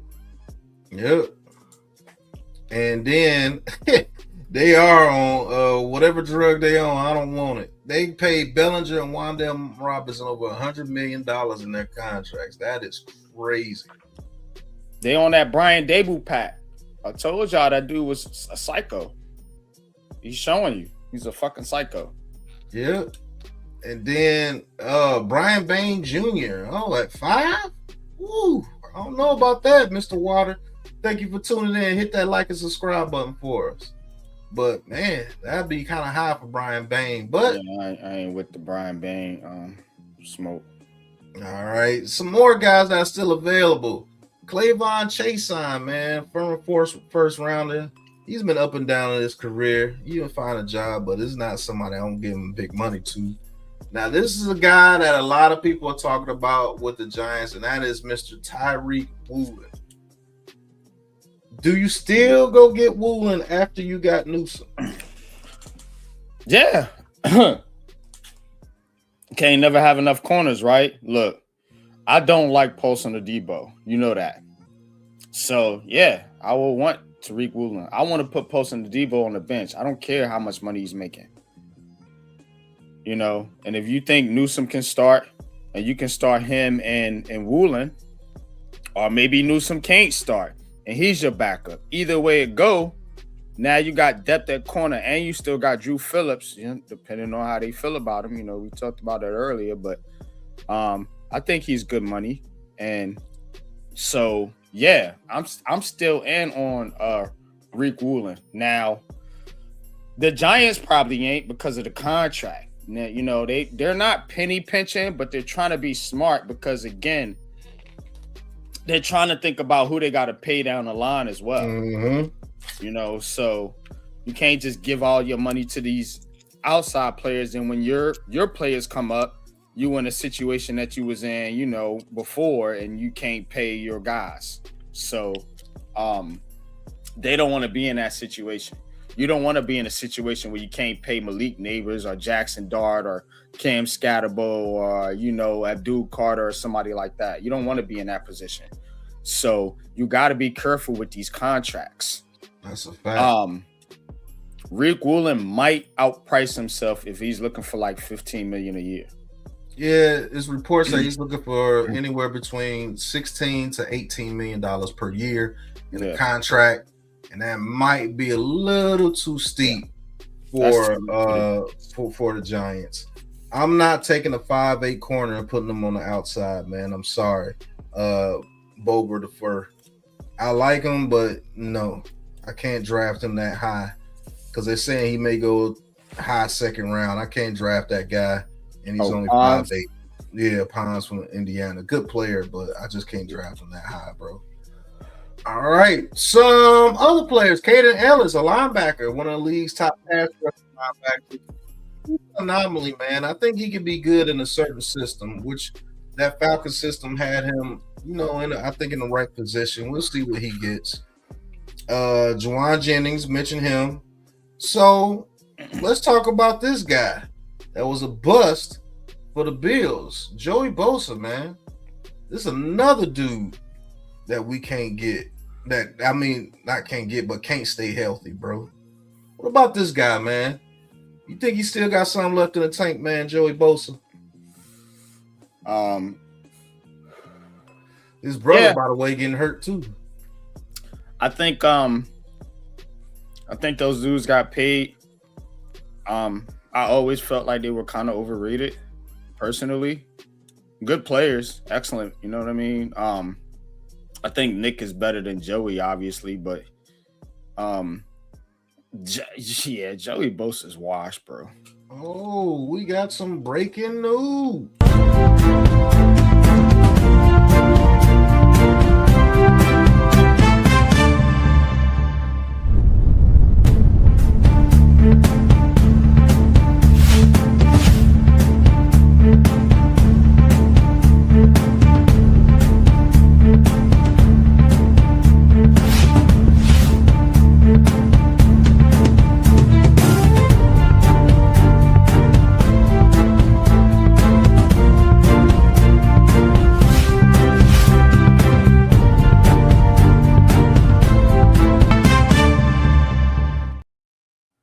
The New York Giants are bringing back Michael McFadden on a 1-year deal.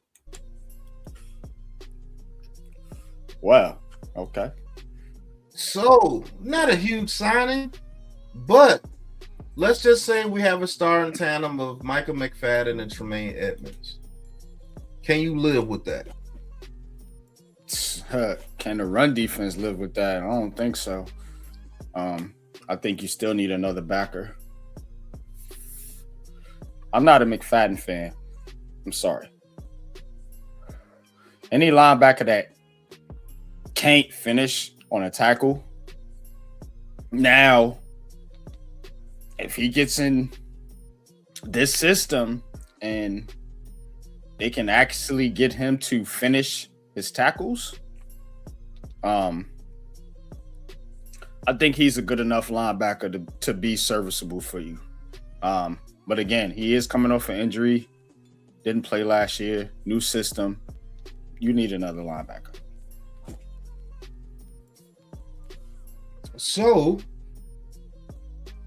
NYG's not thrilled. Not at all. Yo, Michael McFadden, man, if we can have a guy like that as depth, hell yeah.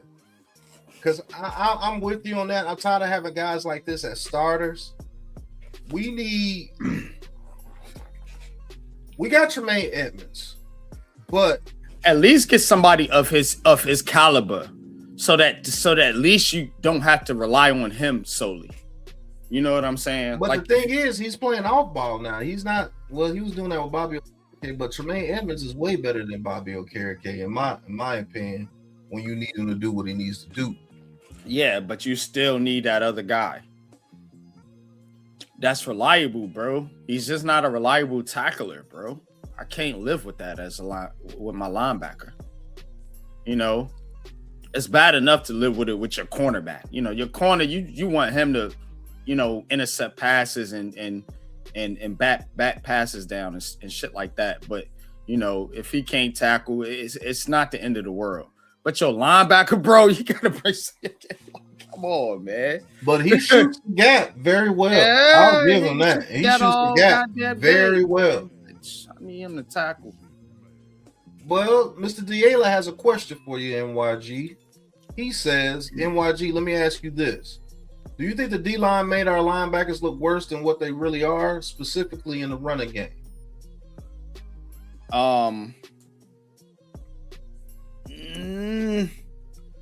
I think it was a combination of Dex not really being up to his level and not really having that solid, you know, person next to him. So you could say that in a sense, but I'm gonna put it more on the linebackers, because Bobby Okereke played like ass last year, and McFadden was hurt, and you had that Muasau guy in there, and he was just like, not it. You know what I mean? So I think it's more on the linebackers. I think the D-line definitely could have played better last year. I don't think they played up to their standards, specifically Dex, but I do think that the linebackers were more of an issue in the run game. Yeah, I think the exact opposite, Dealer. I think the linebackers made the D-line look worse. Those linebackers and safeties were terrible. And don't get it twisted, the D-line had their issues as well. Mm-hmm. But, man, I'm telling you, man, those linebackers, Dealer, when I was looking at film, man, Lord have mercy. Those linebackers were like, they were like stuck to glue to the guards, bro. It was ridiculous, bro. And I'm like, man, these gaping holes is because the linebacker is not filling that hole right there. And maybe Miz was right. Losing McFadden week 1 hurt us tremendously. Because at least he was hitting the gap. Now, he might have not made a tackle, but at least he could slow the dude down and stop a 30-yard gain. It's only like an 8-yard gain. Like, my goodness. And Tyler Newsome, he need his ass whooped too. Because he was taking some of the worst angles I've seen a safety take in a long time, bro. They both, that's why I wouldn't be mad at Caleb Downs, for real. But I wouldn't be mad at it. It's not what I want, but I wouldn't be mad at it because I do not have faith in either one of them safeties. They both played like ass. Yeah, so, and Dex was hurt. So we'll see exactly what's going on. But that's a little bit of breaking news for the New York Giants.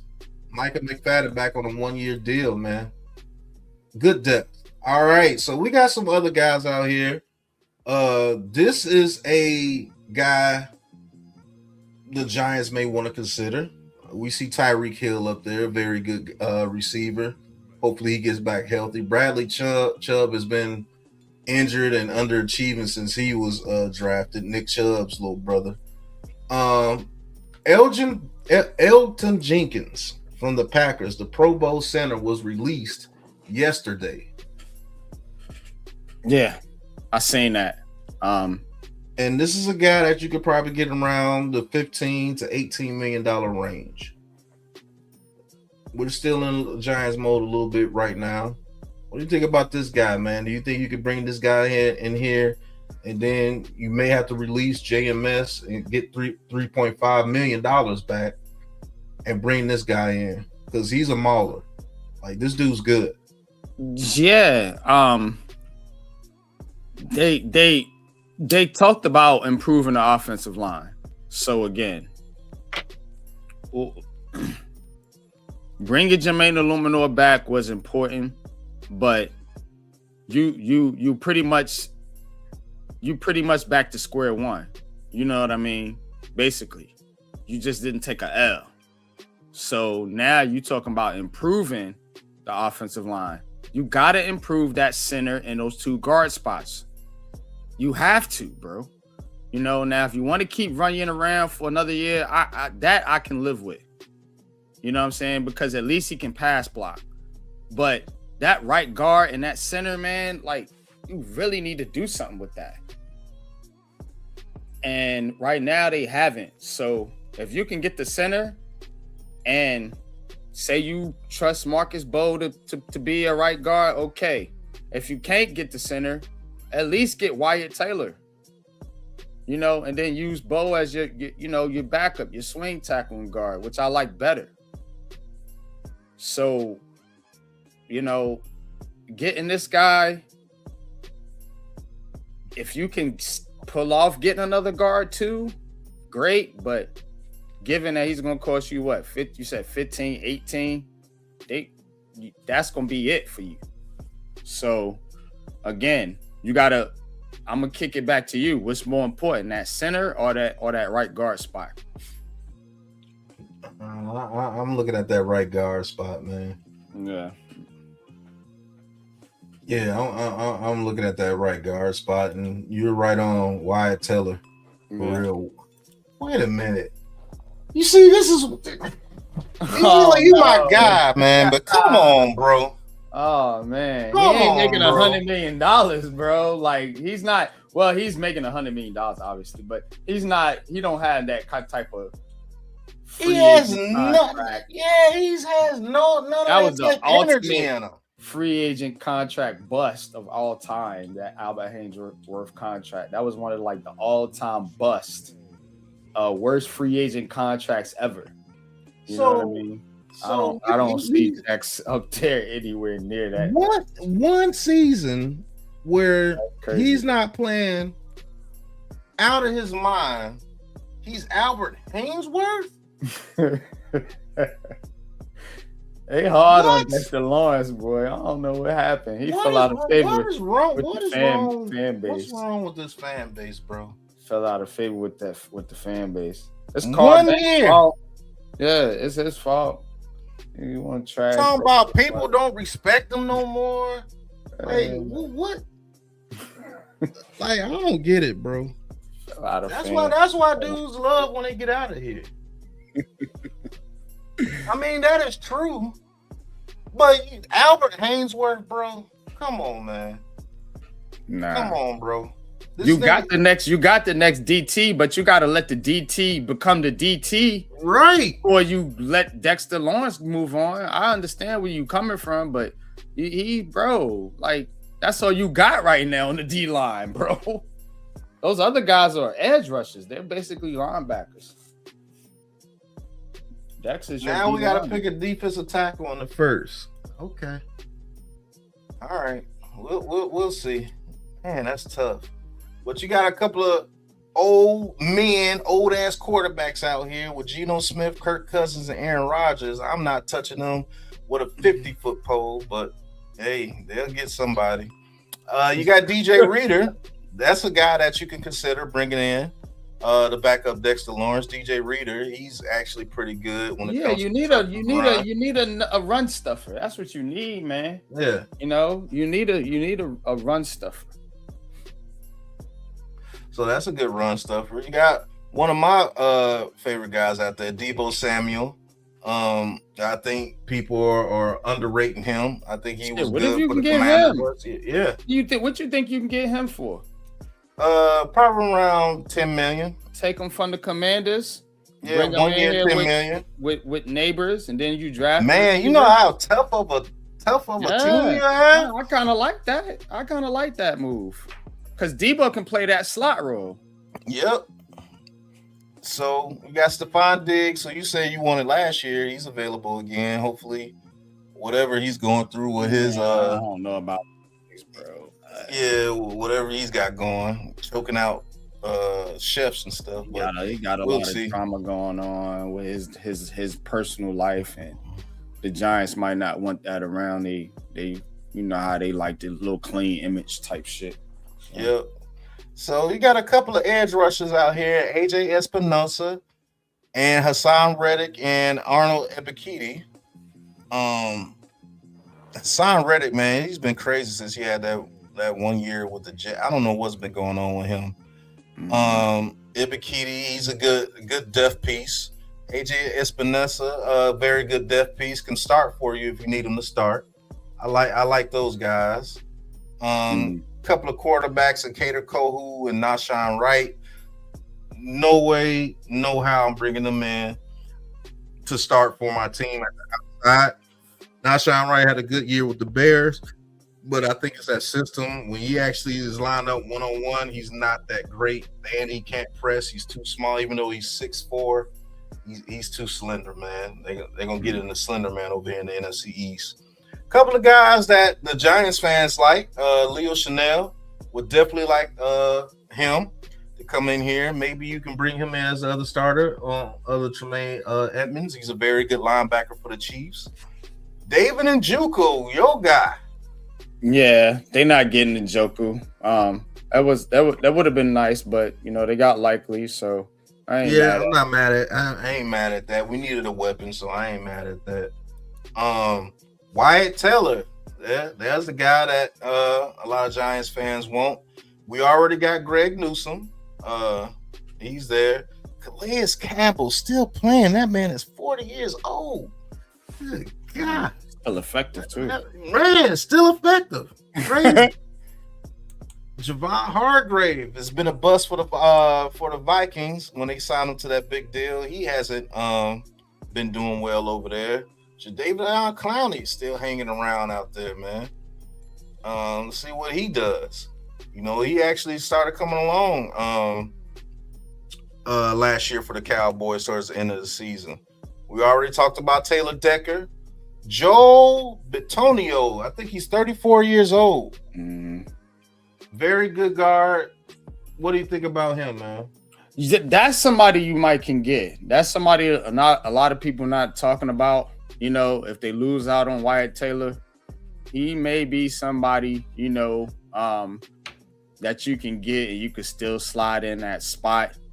I would be a fan of, again, if you can think you can bring back Van Rotten and you get a guy like Bitonio, then I think you can do okay there. You still got Marcus Bowe, and then if you draft somebody, you know, say you draft another tackle or guard or something, now you can start to develop players to take over, you know, Bitonio's spot when he moves on, and the other guy Runyon. Okay. Well, we got a little bit of breaking news with the NFL free agency.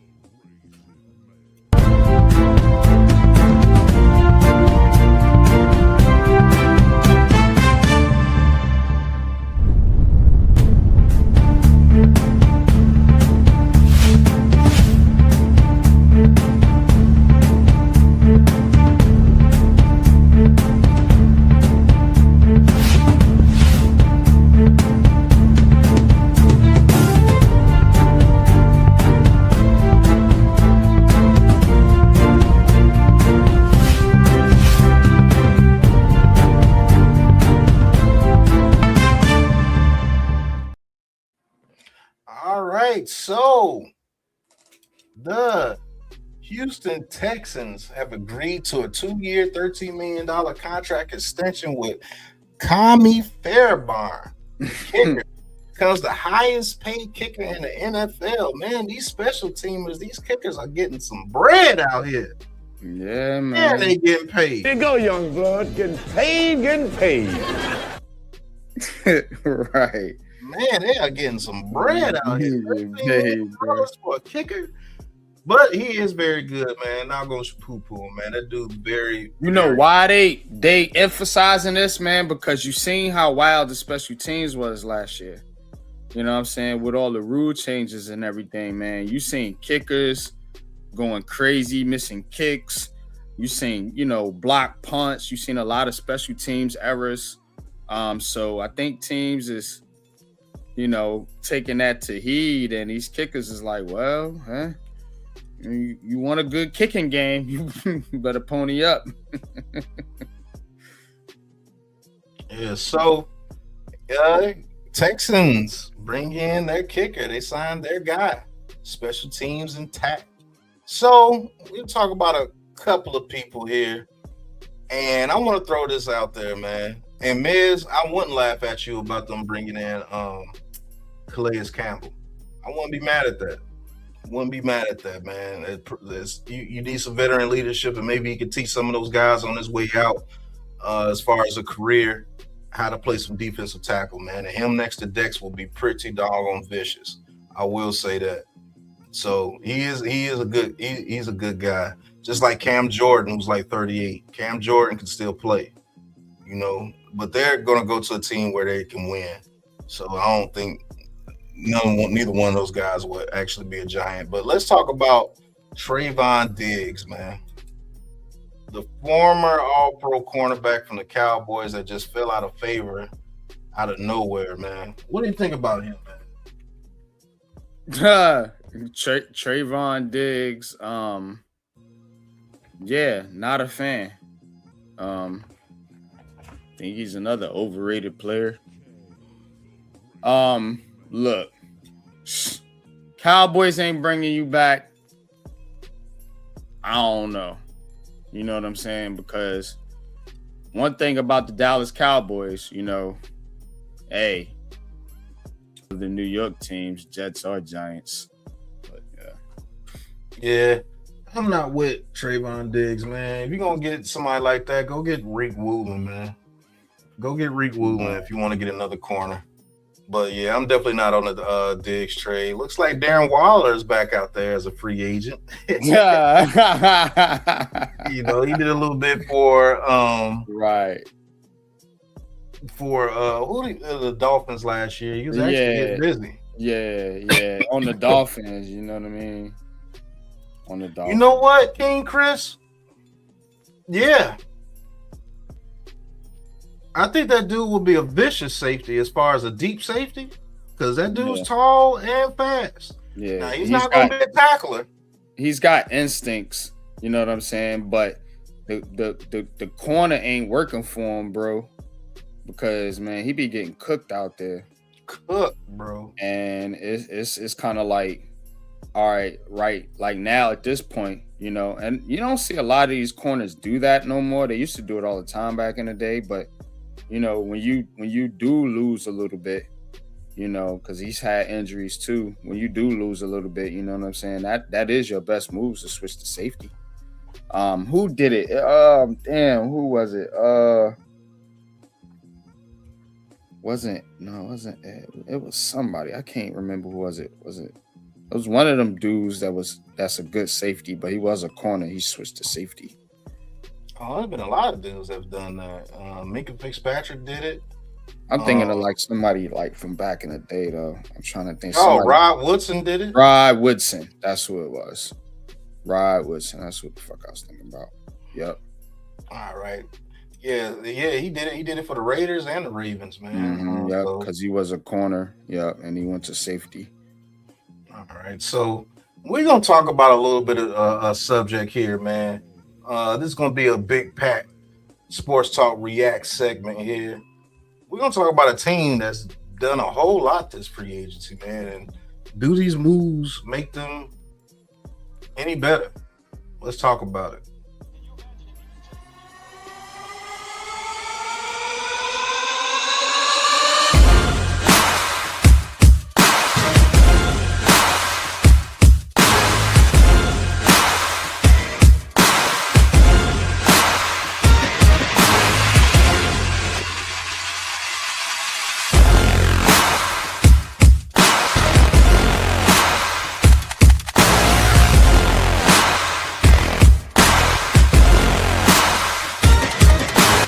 Welcome to Big Pat Sports Talk Reacts. All right, the Raiders. This free agency period, Las Vegas got the #1 pick. You know it's going to be Fernando Mendoza.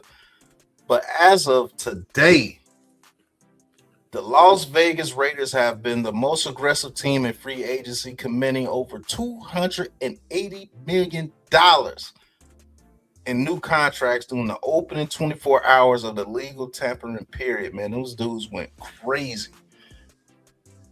So here are some of the guys that they signed, man. Tyler Linderbaum, a guy that, you know, I wanted on this team, not gonna lie.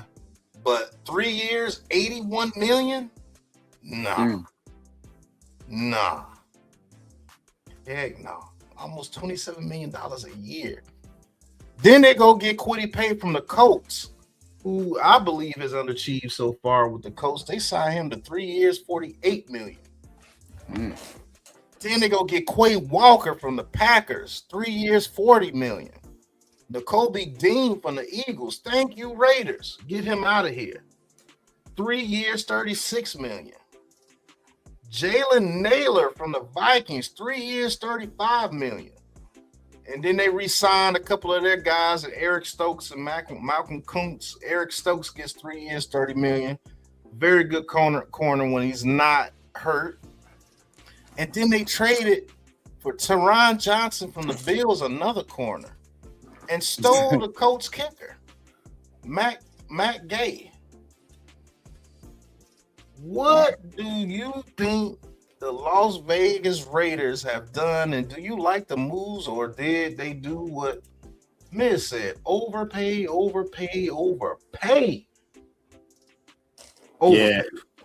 Yeah, man. I might have to agree with old Miz on this one.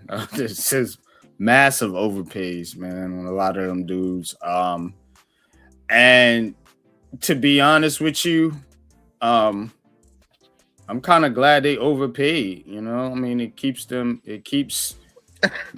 team from overpaying for them. You know what I'm saying? So Yeah. and it's kind of like, yeah, man, that's what bad teams do though. They overpay for players. That's why seeing the Giants not do that should be a good sign for fans that they're not desperate, they're not overpaying, and they believe that they do have a good team and that they can compete. Because the Raiders are just like, oh, we need some guys, man. Come play for us. How much you want? Right. Yeah, I take $30 million a year. All right. Here you go, young blood. Getting paid. Right. Brothers over there are getting paid. And that's how they are, man. But yeah, the Raiders, and you know what happens with these type of teams? They end up popping for 1 year, you know. So they might even win like 7-8 games, or might even challenge for a playoff spot next year. And then the year after that, they're gonna be so bad, and it's gonna be so toxic, and they're gonna be trying to get rid of all these contracts. That's what happens. That's what's gonna happen. You know, or they could just be trash from the start, which is more likely. Because you're not better than the Chargers, Chiefs, or Broncos, even with these additions. So I don't know. And you lost your best player. You still lost your best player. Ain't none of these dudes replacing Max Crosby. So again, Tyler Linderbaum definitely overpaid. Pay overpaid. Quay Walker overpaid. Nakobe Dean, I think that's fair. He's pretty good. But Naylor overpaid. Like Stokes overpaid. Yeah, man. Nah, I don't like their free agent moves. So He said, NYG, stop talking facts. You killing Giant smokescreen game. But hey, we got a little bit of breaking news. So let's get into it, man.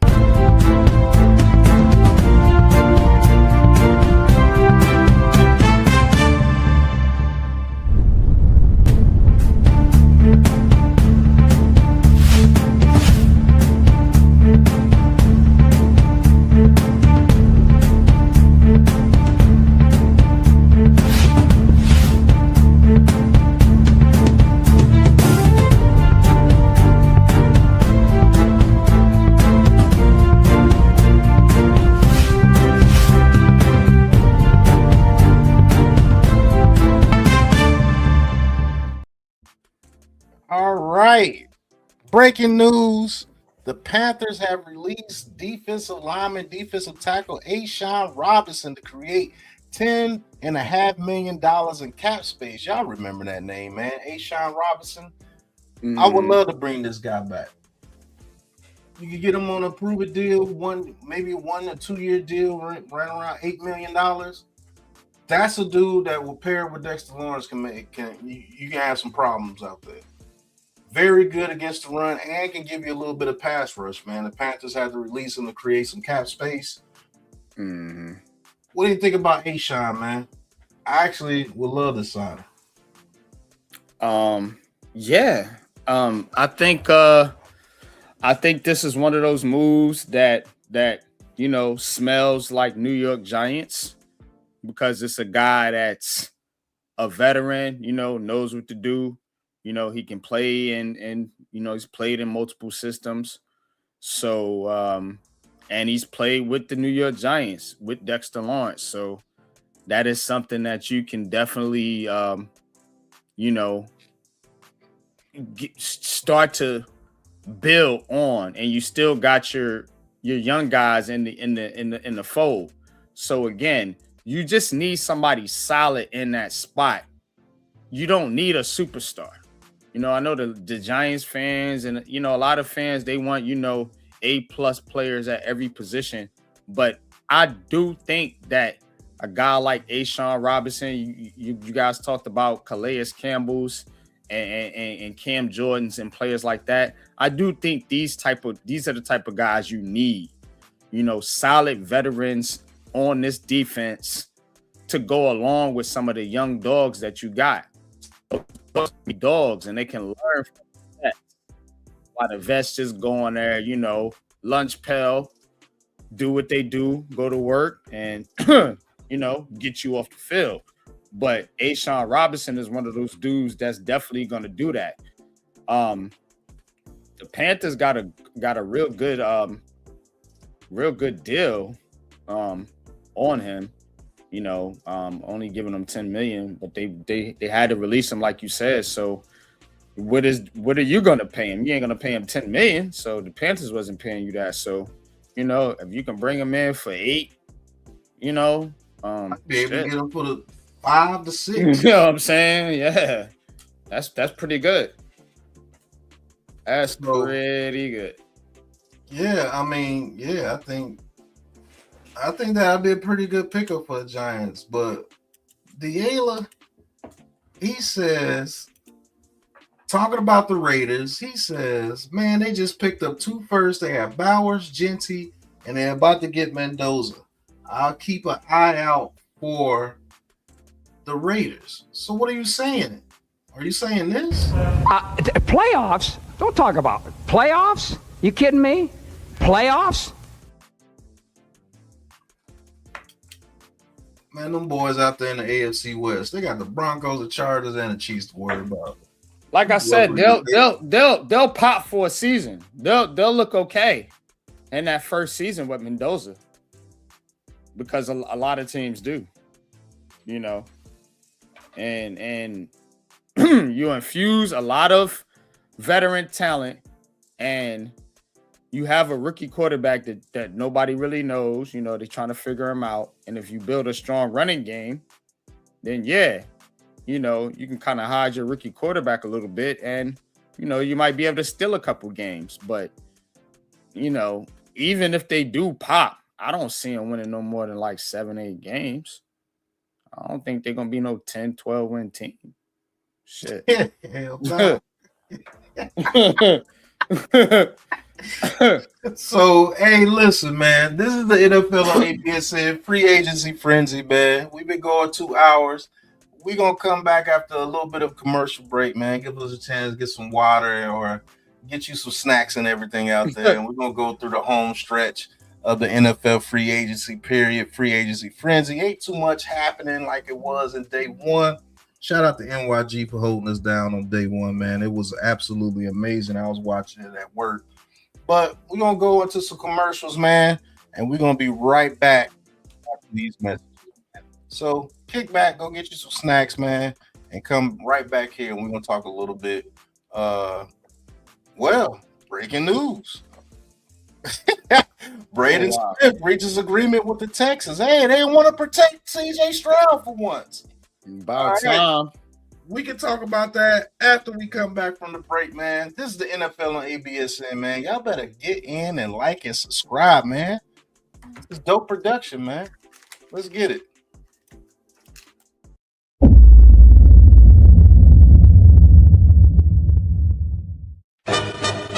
Ricey K, the Raisin Man.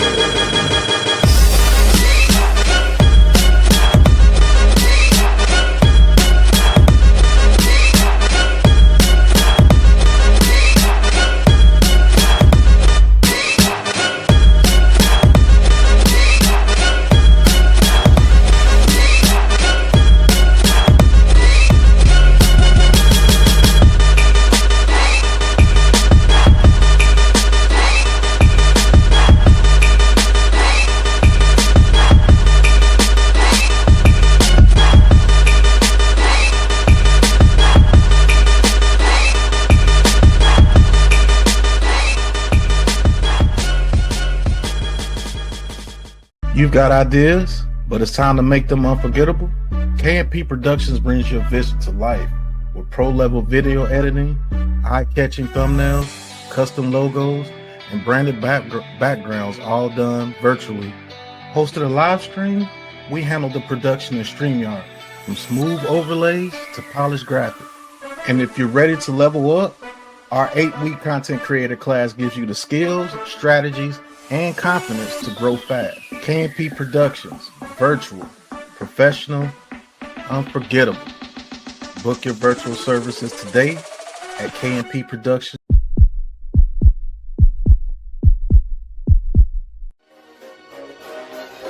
Ricey K, the Raisin Man.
Welcome to college football on ABSN.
I say we blow it up.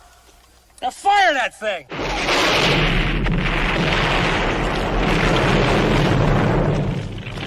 It's for the city of sports, playing with a giant Nick.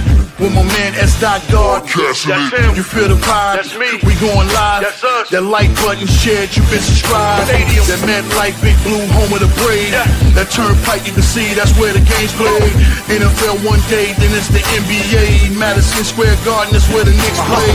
This that NY Logan, no it don't get broken. Legalized, mean this shit smoking. I'm on topic, dropping another episode. The game winner, trade, maybe a field goal. Everybody right now doing the wave. You tune in the show called The Man Cave. I see the chat, they always doing their thing. Big views, 85-inch screen. The game's on, you rush and bleed. Stay calm, you on the road and chill. Do the watch along. The show's on, the host, you know it's S-God. It's no telling the panel filled with guest stars. You're now rocking with The Voice, you know who it is. It's your boy Jay Boogie. You're now rocking with my man S-God. I support him to the fullest, you heard? My man Mike Blaze, this is Alter Productions.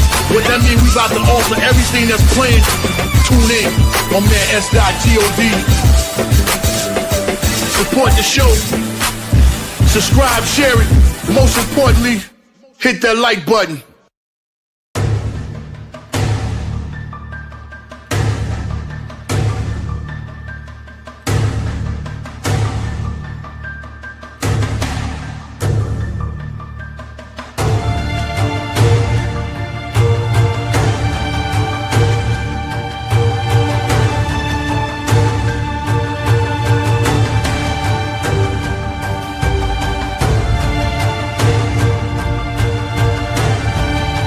Welcome to New York Giants Full Access.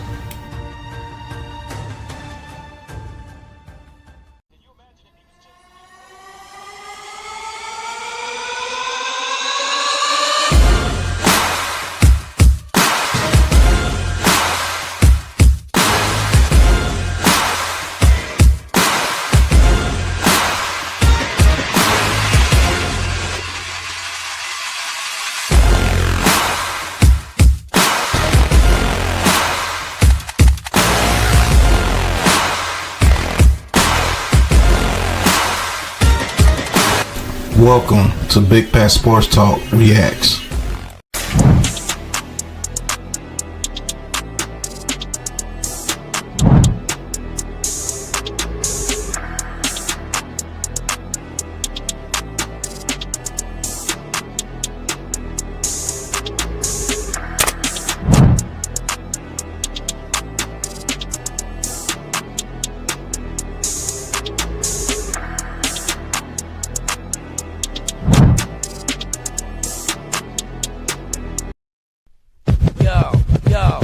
Hawking you like a bird. It ain't cause I respect you, God. It's because I'm trying to find the perfect place for me to shit on. Niggas hear about me and discreetly set up a date to meet me to see if they can defeat me. So I ain't ready to let no motherfucker eat me. That's why you find little pieces of MCs in my feces weekly. You can't beat me, you can't control or delete me. Nigga, you can't even shine on a song that features me. Slippery saliva keeps my delivery tighter, enabling me to outmaneuver Russian MiG fighters. Launching missiles to whack rap artists like they was targets for coming to broader market with that garbage. From downtown Newark to South Orange, niggas is paying homage. I batter you for anything you own worth pawning. Rap and snap at your ass crack like bear traps. Contaminate your air sacs like tear gas. And I swear, black, you try to batter me, you won't last. I turn your ass into the artist formerly known as gay ass bag. Blow you to ashes with my tactics. Strip you naked and make you hug a cactus, you bastards. From the How Can I Be Down conference to the Gavin. Whack MCs get slapped in their faces for rapping. For absolutely no rhyme or reason, I start beefing. Spitting words that you faster than Puerto Rican speaking. The keys for me to make an example out of somebody you respect, and that'll discourage you from trying to test. Whoever ain't nice enough to rhyme with me should surrender their soul and combine with me, or die violently. I'm trying to be a millionaire before the year's up, hungry like a dog with his ears up. This little nigga with heart from North Newark. The only thing faster than the speed of light is the speed of dog. With the jaws of a great white shark, I rip you apart. My state-of-the-art lyrical laces is razor sharp. Splattered the brain matter of my enemies with the same bullet trajectory to murder John Kennedy in the back of the cranial. Welcome to the Aboriginal Sports Network. 90 minutes of heat, 90 minutes of lyrics and beats, 90 minutes on these brick city streets. All right. We are back. We'll give you a little bit more time here with the free agency frenzy. A little bit of the breaking news, man. Braden Smith reached an agreement with the Houston Texans on a 2-year, $25 million deal, including $13.5 million fully guaranteed per his agent, Michael Parade of Priority Sports. What do you think the Texans are doing over there with C.J. Stroud? C.J. Stroud struggled mightily. Yeah. In the playoffs last year. Man, they what they gotta do is protect them. So, I think they're trying to do that now, finally, like you said earlier. Because you know, they got rid of Tunsil. They was just getting rid of all their guards and tackles, and it was just weird.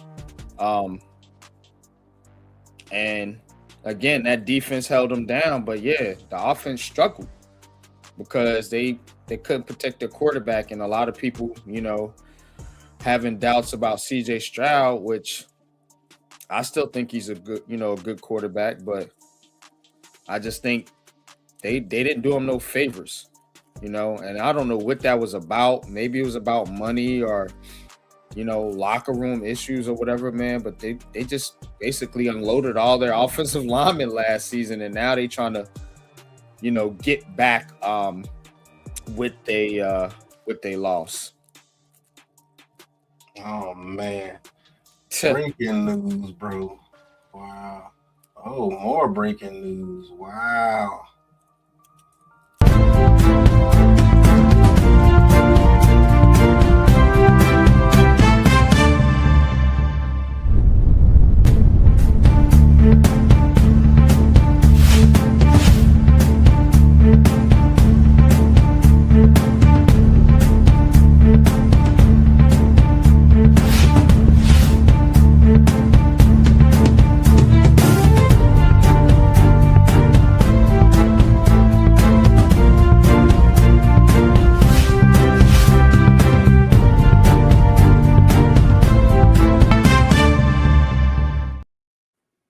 All right.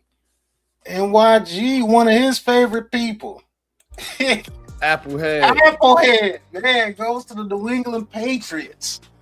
That's a big pickup for Drake May and them over there. Didn't we say that? Or didn't we say that earlier? I was like, yeah, I think he seems like a Patriot, yo. Like, damn, I'm fucking good, bro. Yeah. You said the place where Applehead was going. Now Applehead is over there. And the Raiders, they wrong for this shit here, bro. Oh my! They wrong for this shit. Where's the soundbite, man? Well, they wrong for this shit. Oh my goodness! Out of pocket for that shit. Way out of pocket. What do you gain from that?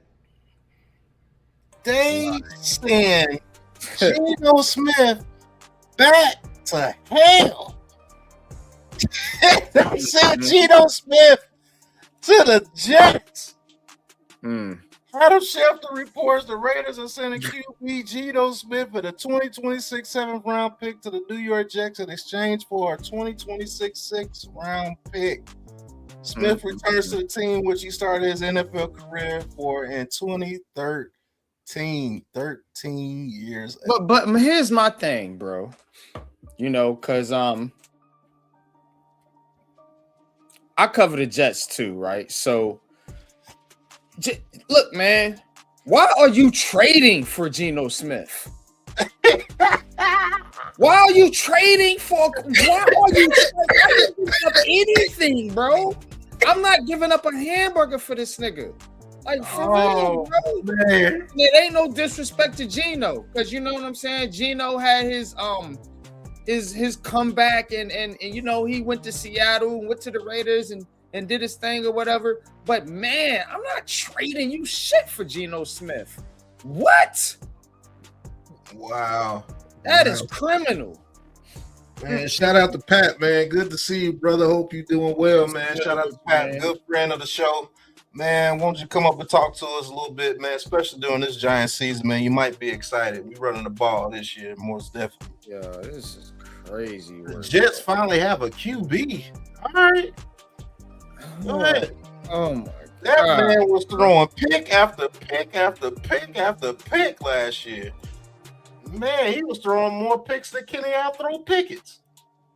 He said that's why they traded. Okay, I got you. We'll see. He said, man, my dynasty shares of Garrett Wilson, shaking my head. Oh my God. It just never gets better. Yeah. You're cooked, bro. Like, man, this is bad news. Bad news right here, man, for Jets fans, man. And we're gonna cover this on Heart of the City. This is rough. Heart of the City gonna be lit. This is rough, bro. He said, hopefully, doesn't start another fight in the locker room to get his job. You're right, coach. Man, this is crazy work, bro.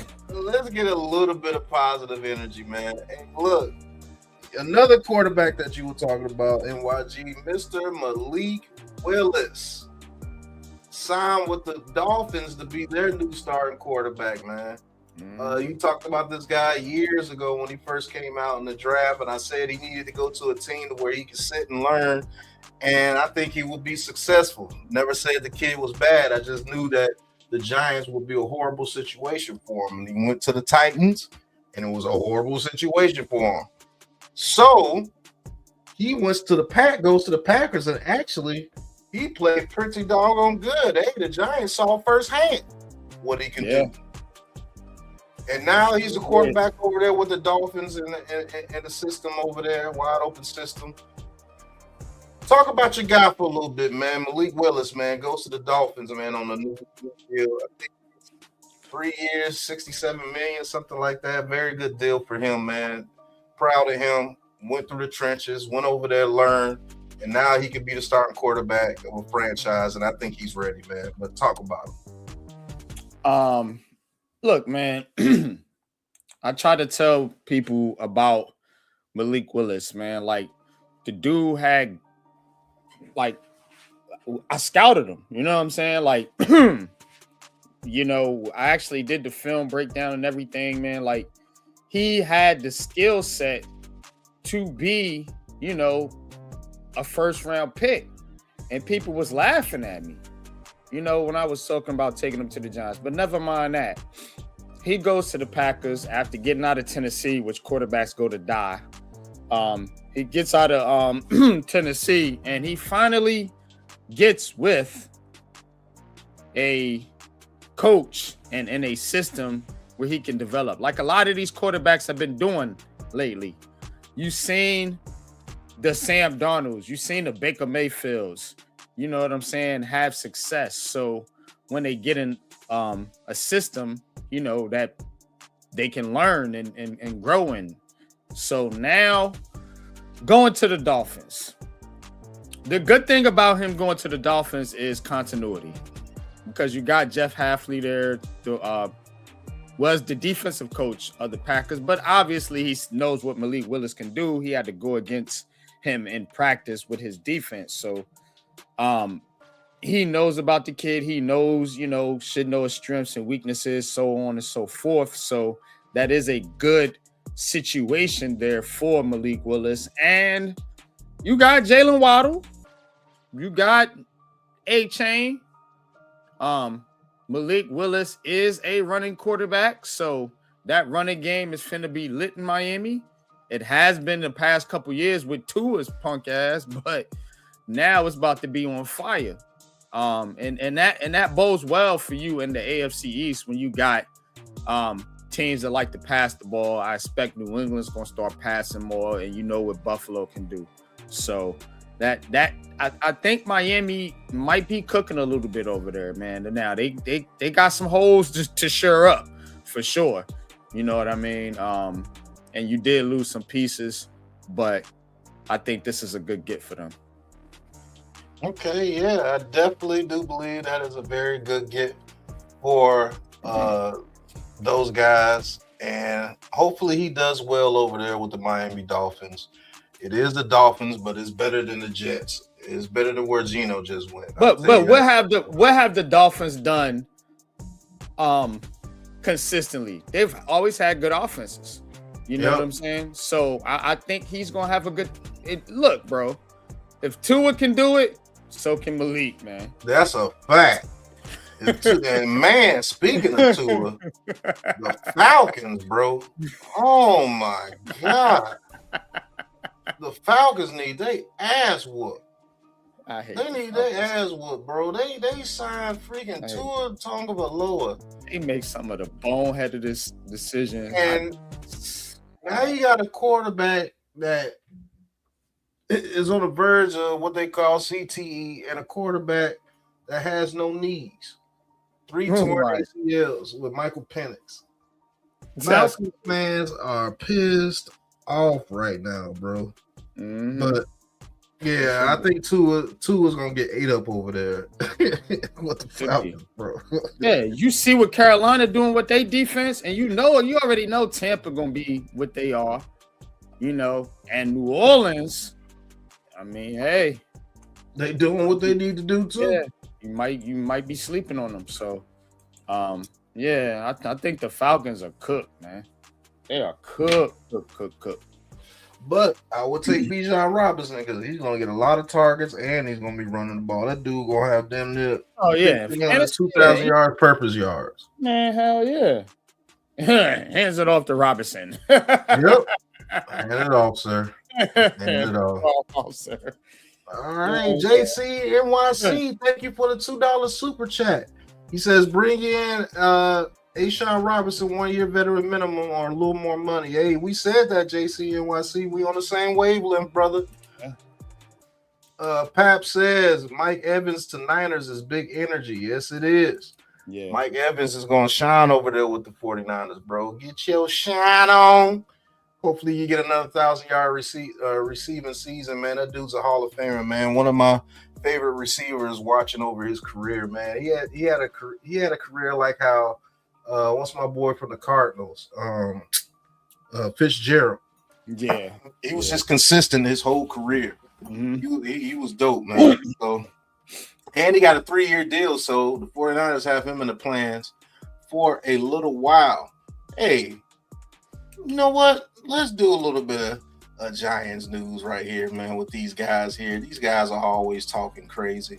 So let's see what they got to say on WFAN about the Giants real quick. Dudes are always talking. Lord have mercy. All right, let's go. I want to make something very clear to you because I don't think you fully understand it yet. And don't kill the messenger. At number 5, you're going to take a running back. No, we're not. And I'm good with that. You know what's going to happen?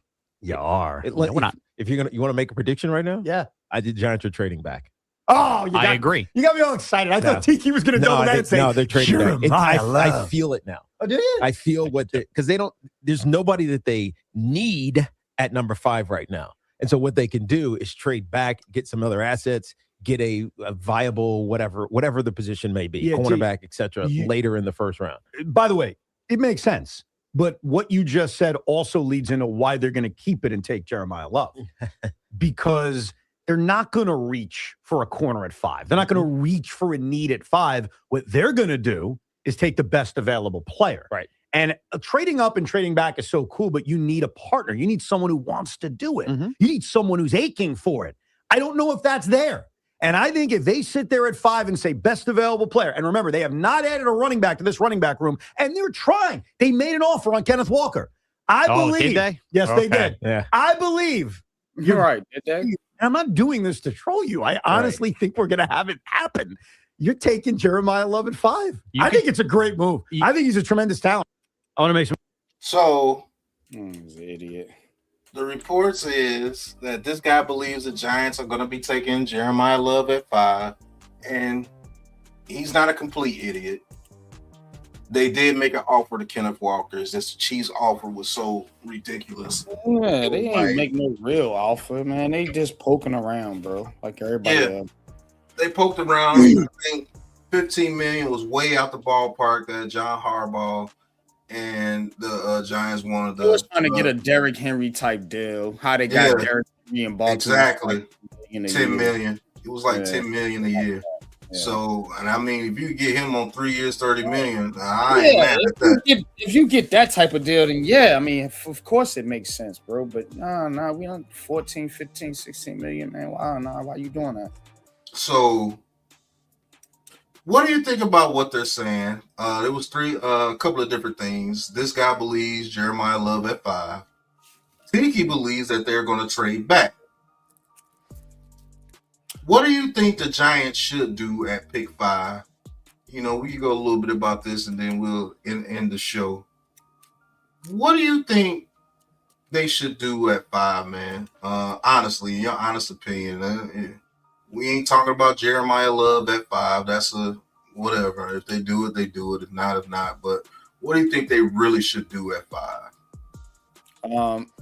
Well, I think they should look at their defense and say, what is the best player we can add, to this defense?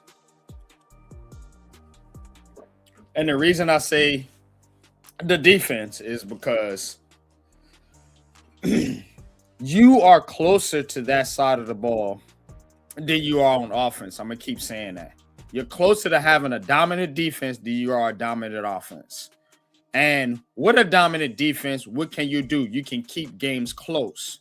And if you think your quarterback is like that, your quarterback should be the difference maker for you to win some games. So by keeping the game close, your defense can do that for you, but you still need some pieces. The best thing the Giants should do is, if Sonny Styles is there, turn the card in.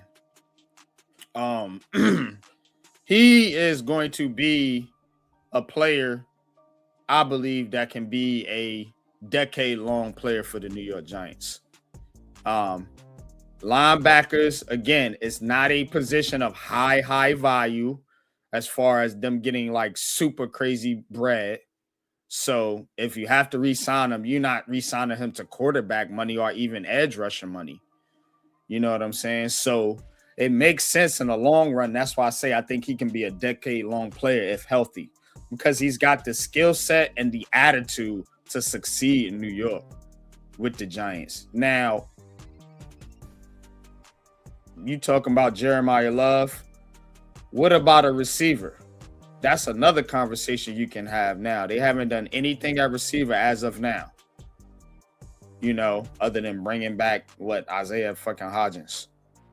So what are you going to do there? That's another thing you can talk about. Now you get into the Cornell Tate discussion. So I'm looking at those two things right there. First of all, Sonny Styles, because I think overall he's your best player that you can get. That's as far as fit is concerned. Like what you need, value and skill and culture. I think he checks every box. But somebody else might want that too. So you got to hold that in consideration. Your second target, I think, should be that guard. Because even if you do sign Wyatt Taylor, him and John, John running, you kind of want to replace him anyway. And then, Taylor, I don't think he's not young. So, and neither is Jermaine Eluemunor. So you're going to have to replace those guys at some point. You get another young guy in here, like a Mawiaga, Fano, or somebody like that. Third should be, wow, you showing that.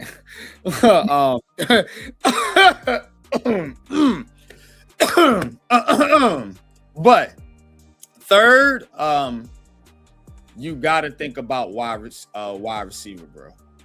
Yeah, you do. You got to think about wide receiver, because if you compare, if you can give Jackson Dart the option of a big target, just think about how they parody. Think about what they did for Caleb Williams in Chicago. You know what I'm saying? And you think about what they're doing for Drake May now, and you want to get somebody there that can be that 1B. You can get somebody like Cooper in the second round. We got a few targets me and Pat been looking at, but either way it go, you still need that. So yeah, we got Hyatt, right? Yeah, exactly. Jalen Hyatt. Can we ship him to Tennessee? He should have been the first one on the fucking bus down there to Nashville. Right. You know what I'm saying? So, but that's how I'm looking at it, bro. I'm looking at Styles. I'm looking at the guard or tackle, whichever one. I'm thinking they're more of a guard, especially Francis Mayaga. And then I'm looking at the wide receiver, Tate. Yeah. That's how I'm looking at it, man. Caleb Downs is interesting though. That's the wild card, That is the wild card. They saying the reports about his injuries is false, so we'll see how this thing plays out with him. But seems like he's kind of falling down draft boards a little bit for whatever reason. But Caleb Downs is interesting because I think that's another player that you can consider if you want to add a defensive weapon. Now, you adding a weapon to your defense. It's just like you would be adding an offensive weapon. Like you would be adding Carnell Tate to your offense. Sonny Styles, I think, can do that, and I think Caleb Downs can do that to a degree too. You adding a weapon that the offense has got to be like, all right, we got to worry about this guy. We can't just play the Giants simple like we've been playing them. You got to scheme. Now, you think about scheme deficient teams like Philadelphia. You know what I'm saying? You're gonna be able to bust their ass with that type of with those type of weapons on defense, where you just can confuse the shit out of Jalen Hurts. So that's how I'm looking at it, man. Styles / Downs, the guard, and then Carnell Tate. Yeah, I agree with you on that. You know, and just to say about the whole draft strategy period, man. Me personally, if Styles is there at 5, I'm taking Styles. And in that second round, man, I might take the best guard. I'm just gonna be honest with you. Somebody like the guard from Oregon is there in the second round, top of the second round. I might take him. And then, you know, we've talked about a lot of these receivers, a lot of these bigger receivers that you might want to pair with Malik Neighbors. You can get in the 4th, 5th round. Mm-hmm. Yeah. And they have a chance to develop when they're going to run the ball the way that they're going to run the ball. They don't have to come in and be Mr. Everything. You know what I'm saying? You still have Slayton, even though everybody says he sucks and they don't like him. But it allows that. Go ahead. You got to get. I'm gonna speak on Slayton real quick. Just for a minute, not to interrupt you, but you got to get something out of him this year. And to be honest, because he's getting paid, he does have a contract. If you're not going to move him, and for whatever reason, he wants to be here in New York, which is confusing to me because I'd want to get the fuck out of here the way these fans hate you. But you got to get more out of him this year. You know what I'm saying? So maybe in a different system, maybe they got a plan to use him in a different type of way. But you got to get something out of him, and he has to be the bridge to allow, if you go the rookie receiver route, which it looks like they might have to, unless they can pull something off of Brian Thomas Jr., which I would absolutely be ecstatic if they were to do that. But unless you could do that, it looks like you stuck with Slayton and drafting a rookie. So you got to get something out of Slayton. He's got to at least step up and hold down number 2 receiver role for a little while until your receiver gets his feet wet, you know, which receivers don't take long. They're not like quarterbacks. So, you know, it might be a game or two, you know, he might be out there, or it might be training camp, but for whatever reason the case is, Slayton still has to be there and be at least a number 3 option for you. He has to be, because he's getting paid. You know, I was a component for him to get paid. Now you got to show up, bro. That ass. So, yeah. Yeah, I think the receiver is a need, but it's not a more pressing need than linebacker still, even though we got Michael McFadden back. And defensive tackle, even though we got Alexander and Dix, and guard. We definitely need a guard. I'm looking for this Wyatt Teller information. They say the Giants are closing in on him, but I don't think they want to give a guard more than $8 million. And so when Vera Tucker took that $11 million from the Patriots, that made Wyatt Teller get a little bit of money. So I don't know, but the give him $9 million. John Runyon making what, 9? Give him 9 and call it a day. Yeah, I believe John Runyon will be on this team. Yeah, he's gonna be here. So you got both of them making 9, your tackle making 13, and Andrew Thomas making what he making. and Smith is on a rookie deal. So you still got wiggle room. You know what I mean? So Evan Neal. Evan Neal. He need to go down to somebody. Yeah. He's gonna be on somebody's practice squad. I would send every draft pick down there to fucking Brian Dable. Go tell them all to go down there. You say Neil. This is the dumbest revenge tour ever. What are you getting revenge on? You can have all those guys. I told you. They're not good. That's the point. They're not fucking good. So that's why it's goofy. Like it's dumb. Like you can have every last one of them dudes. I don't Nobody worrying about. Why you think they ran out there and signed them first? Wasn't nobody else trying to sign them? You know what I'm saying? So I don't know, man. I don't know what Dable's doing over there, but he's gonna get Saleh fired. I'll tell you that. Destroy Rob Saleh and Cam Ward's careers. Oh, and speaking of Cam Ward, oh man, I feel sorry for him, man. Yeah. If he forces him to play that system, bro. Oh man. You know, because it looked like he's building the same system over there. Bro. Man, bro. I'm telling you, you know what he's going. You know what he's going, man. Brian Dable is a psycho. I'm trying to tell you, that dude is a psycho. Like, bro, he has no conscience. You really went over there and signed all them dudes, bro? Man, that shit is crazy. Big money too. Big money. Big money. Big money. Almost $20 million a year. I told people that dude was gonna get $20 million. I wouldn't dare touch him for $20 million. Dobbs bro. got 4 years, $80 million. Romeo Dobbs from the and Dobbs is a better receiver than Wan'Dale Robinson. I'm sorry. Applehead, you could do some things with Applehead. You're limited to what you can do with Wan'Dale Robinson. You have to have a lot of pieces around him to get what he got, or force feed him. And that's what we did. We force fed him. And I didn't want to do that again. Because that's the only reason why he got 1,000 yards. You got to force feed him. You got to give him like 130 targets. Crazy. Hold on.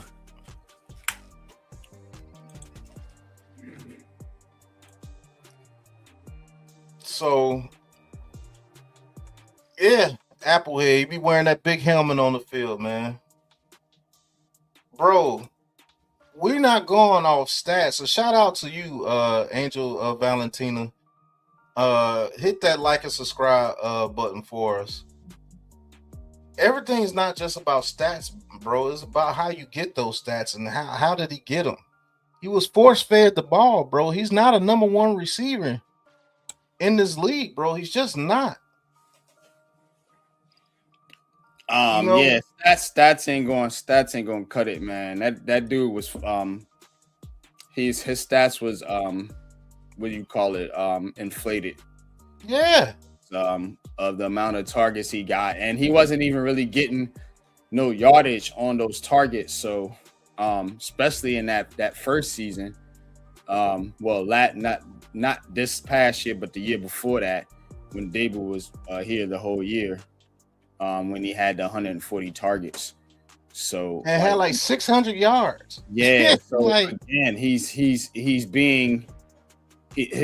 is being, when you get a lot of targets, it's just like basketball. When you shoot a lot of shots, you're going to score some points eventually. You know what I'm saying? You shoot enough, you take 40 shots, you're bound to get 20. You know what I'm saying? 20 points. You know what I'm saying? So, you get 10, 15 targets a game. Yeah, you can get 70, 80, 100 yards. So,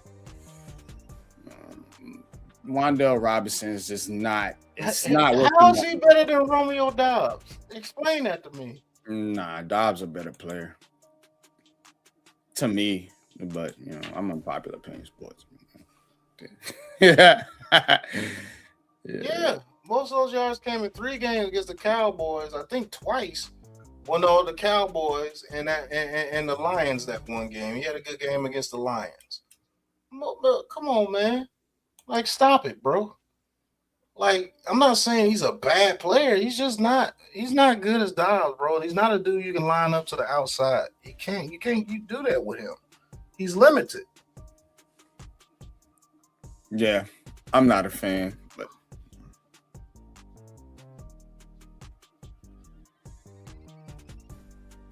I don't get it, man. I don't get it at all.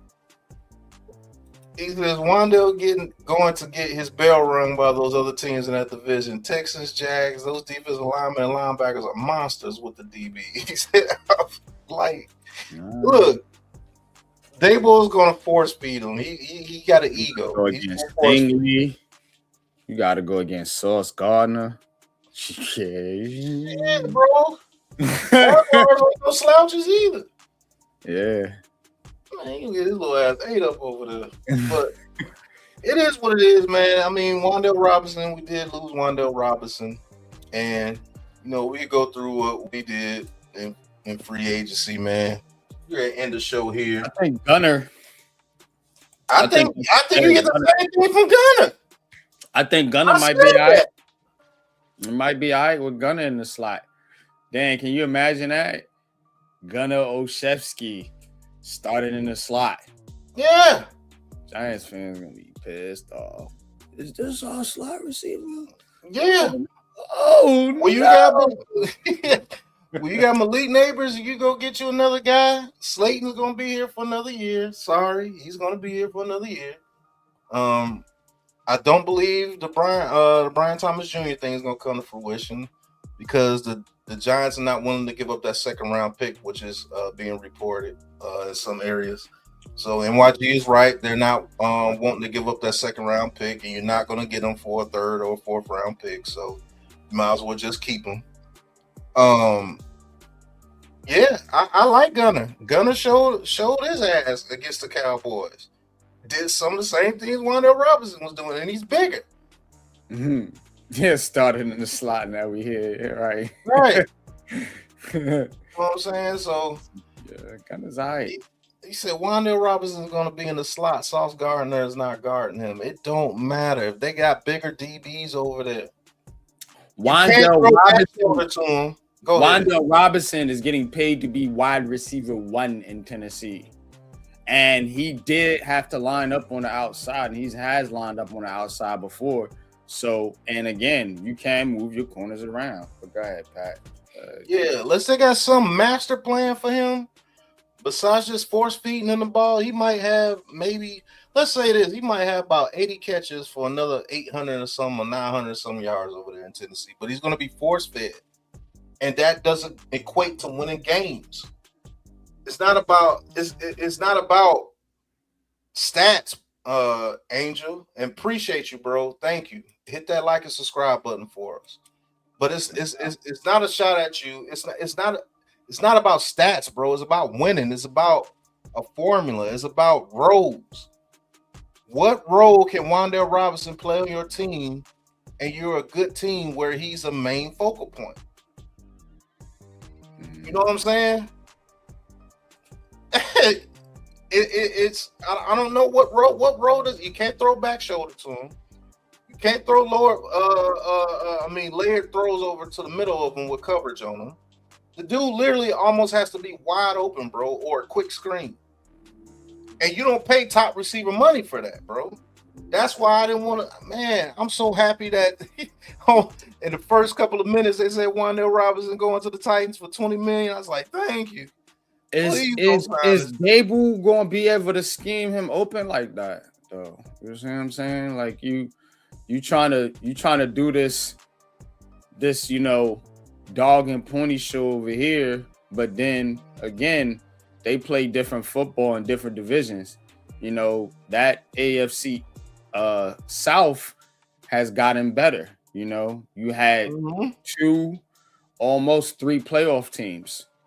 So if you got Wandale Robinson and you signing all these players, do you think they better than the Colts, the Texans, and the Jaguars? Because that's where it starts. So I don't think they better than none of them, even with the players they got right now. Now I want to see Cam Wood succeed, so I hope Tennessee would be a better team because that means he's improving. But I don't trust Brian Dable worth a snot, bro. Like,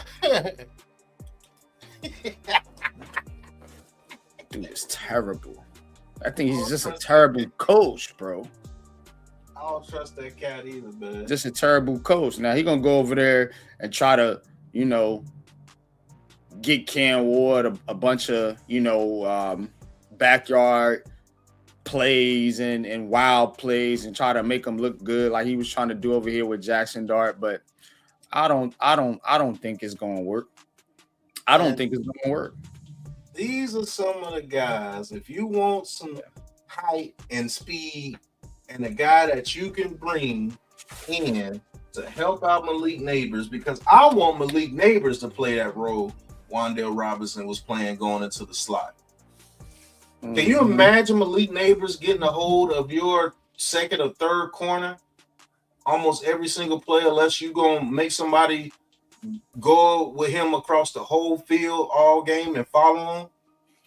Man, that dude going to eat, bro. Why do you think CeeDee Lamb eats so much? So what do you think Matt Nagy's going to run? What kind of system you think he's coming over here to run? Because Matt Nagy is the offensive coordinator. So you could talk about that. You want to talk about the Giants. What kind of system is Matt Nagy going to run? Because I'm looking at it like this. We all know they want to run the ball, but you got Matt Nagy there, coming from the Kansas City Chiefs. And, I know John Harbaugh is the coach, so, he's going to do whatever John Harbaugh wants, but, John Harbaugh is the type of coach, he's going to let his offensive coordinator be an offensive coordinator. Yep. So what kind of system do you think Matt Nagy's gonna want to run here with Dart? That's the question I want to ask you. Just specifically thinking about the passing game. Because we're talking about receivers and tight ends and all this other stuff. I believe that Iman Perry, you are absolutely correct. Fonzie, what's good? I think he's going to do a lot of things out the play action. He's going to get a lot of those passes in the middle of the field. That's why you brought in Isaiah Likely, and you still got Theo Johnson. And he's going to attack deep with Slayton when he does have Slayton in there. And I truly believe that they won't be able to do it this season, depending on what they get at the receiver position. But I truly believe they're going to want to put Neighbors in motion a lot. I think because he did that with the Bears. He put DJ Moore in motion a lot when he was there. And Neighbors is that type of guy, but he could be more effective doing it. You see what I'm saying? And when you running the ball heavy, because remember, they got Greg Roman over there too, so I think it's going to be a two-headed monster. Yeah. I think it's going to be a conglomerate. Roman's going to handle more of the running game, though. Yeah, that's what I'm saying. So he's going to base his passing based off Greg Roman's running game, and vice versa. Greg Roman's going to base some of his runs off the passing game. If they feel that this team can stop the run a lot better, they're going to want to pass it a little bit more. If they feel that the secondary can handle our receivers easily, besides Malik Neighbors, they're going to want to run the ball a little bit more. So I think it's going to be a lot, what do you call those mesh plays too? Yeah. They're going to run a lot of mesh plays to try to pick some people off, to get people like Neighbors in space and Isaiah Likely in space. And Theo Johnson's going to have to step his game up this year. He's going to have to make those tough catches. If he can make those tough catches, like over those layered throws, or make those back shoulder catches on the edge, because I think they'll put him out there on the edge, have it Isaiah Likely in the slot, put Theo Johnson to the outside, and have him go against a smaller corner. And he can make those catches and pick the ball like grapes off somebody's head. That's when you're going to really start have to worry about this offense, because if they could do that, because you're not going to double team with Theo Johnson. You're not going to double team Isaiah Likely. You're going to have to put the covers to Neighbors. That's why I wanted another bigger receiver out there to where you can have Theo Johnson on a freaking linebacker with his speed, or Isaiah Likely with his speed on a linebacker. That's what will make this offense deadly in the passing game. Go ahead. Them two tight end sets, though, based on what you're saying too, right? Them two tight end sets those tight ends, right, will open up the middle of the field. So because with neighbors going deep, and then if you have a field stretcher out there like Slayton, those safeties got to play back. Mm-hmm. So them tight ends going to be able to eat in the middle of the field, like you said. Mm-hmm. So that's why I'm thinking they went the tight end route instead of trying to get that X receiver, so to speak, because they still got a speed guy in Slayton. Yep. And that's where Slayton comes to play. Now you got to worry about Slayton getting those deep digs across the middle of the field. Yeah, because if he's stepping up and he's making plays, then now you got to worry about him. And now you got a problem on your hands because you can't leave them tight ends alone in the middle of the field either. Mm-hmm. And you got to worry about neighbors. So that might be the way they're thinking here, bro, offensively. So I mean, that's what I think, man. But this has been absolutely fun. NFL free agent frenzy for the Giants and a total NFL, man. Giving you a double show with that one, man. Where are you getting that from but the Aboriginal Sports Network? You know, so we gonna see. Hey, another Giants player got signed. Isaiah Simmons, his raggedy self, is going back to the Panthers. You don't know what to do with that dude, man. I don't know what you do with him. But 12 and 13 personnel. Yeah, you're gonna run a lot of that with the Giants this year, man. But any last thoughts, NYG, before we get out of here, bro? Nah, dope show, man. Y'all keep it locked here on the Aboriginal Sports Network. You know, Big Pat Sports Talk, Unpopular Opinion Sports, and you know, giving you all your free agent news, all your Giants, Jets news. And I'll be on for Heart of the City tomorrow night. Heart of the City is gonna be fun tomorrow.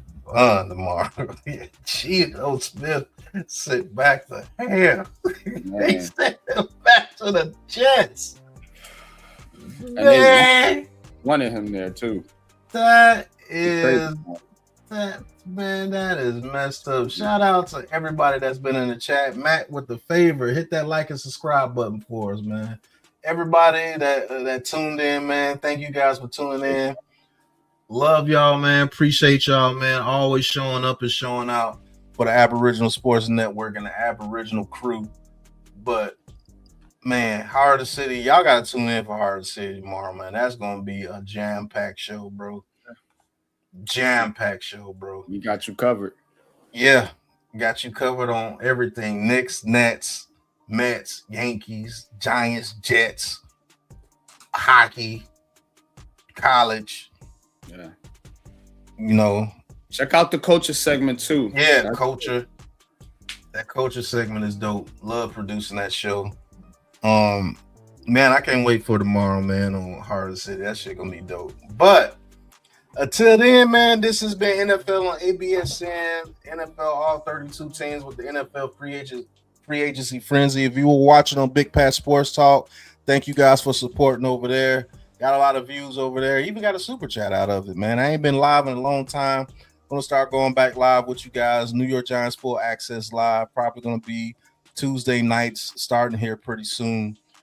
Tuesday nights, 9 p.m. Eastern or 8:30 p.m. Eastern. We're deciding right now. The two fellas that you see on the screen, man, you know we always putting in that work. Go check out Unpopular Opinion Sports. Road to 1,000 subscribers. Over halfway there, man. That man been putting in some work the past couple of weeks, and his videos are dope. If you want some sports knowledge, if you want some unpopular opinions, go to the Unpopular Zone, man, or Unpopular Opinion Sports, man. He's going to tell you a lot of things about what's going on in this sports world, man. You get knowledge, plus you get knowledge of the game as well. Go like and subscribe. Giants predictions have been right. Yeah, they actually have been. They have been very right on point. Hey, they won't give me credit, you know what I'm saying? Some haters in the fan base, but I've been on point. I was actually on point with Gunner too. I told y'all they was gonna pick Gunner over Wan'Dale Robinson. That's how I would to get your little ass out of here. 20 million? Are you smoking crack, sir? Yeah. What are you doing? Cannot play with him. Cannot win with him. cannot coach with them. Can't do it. Yeah, I want to hold all these guys that we ain't winning games with. They want to give them money, and then when they give them the money, you tell them they still. Man, y'all crazy.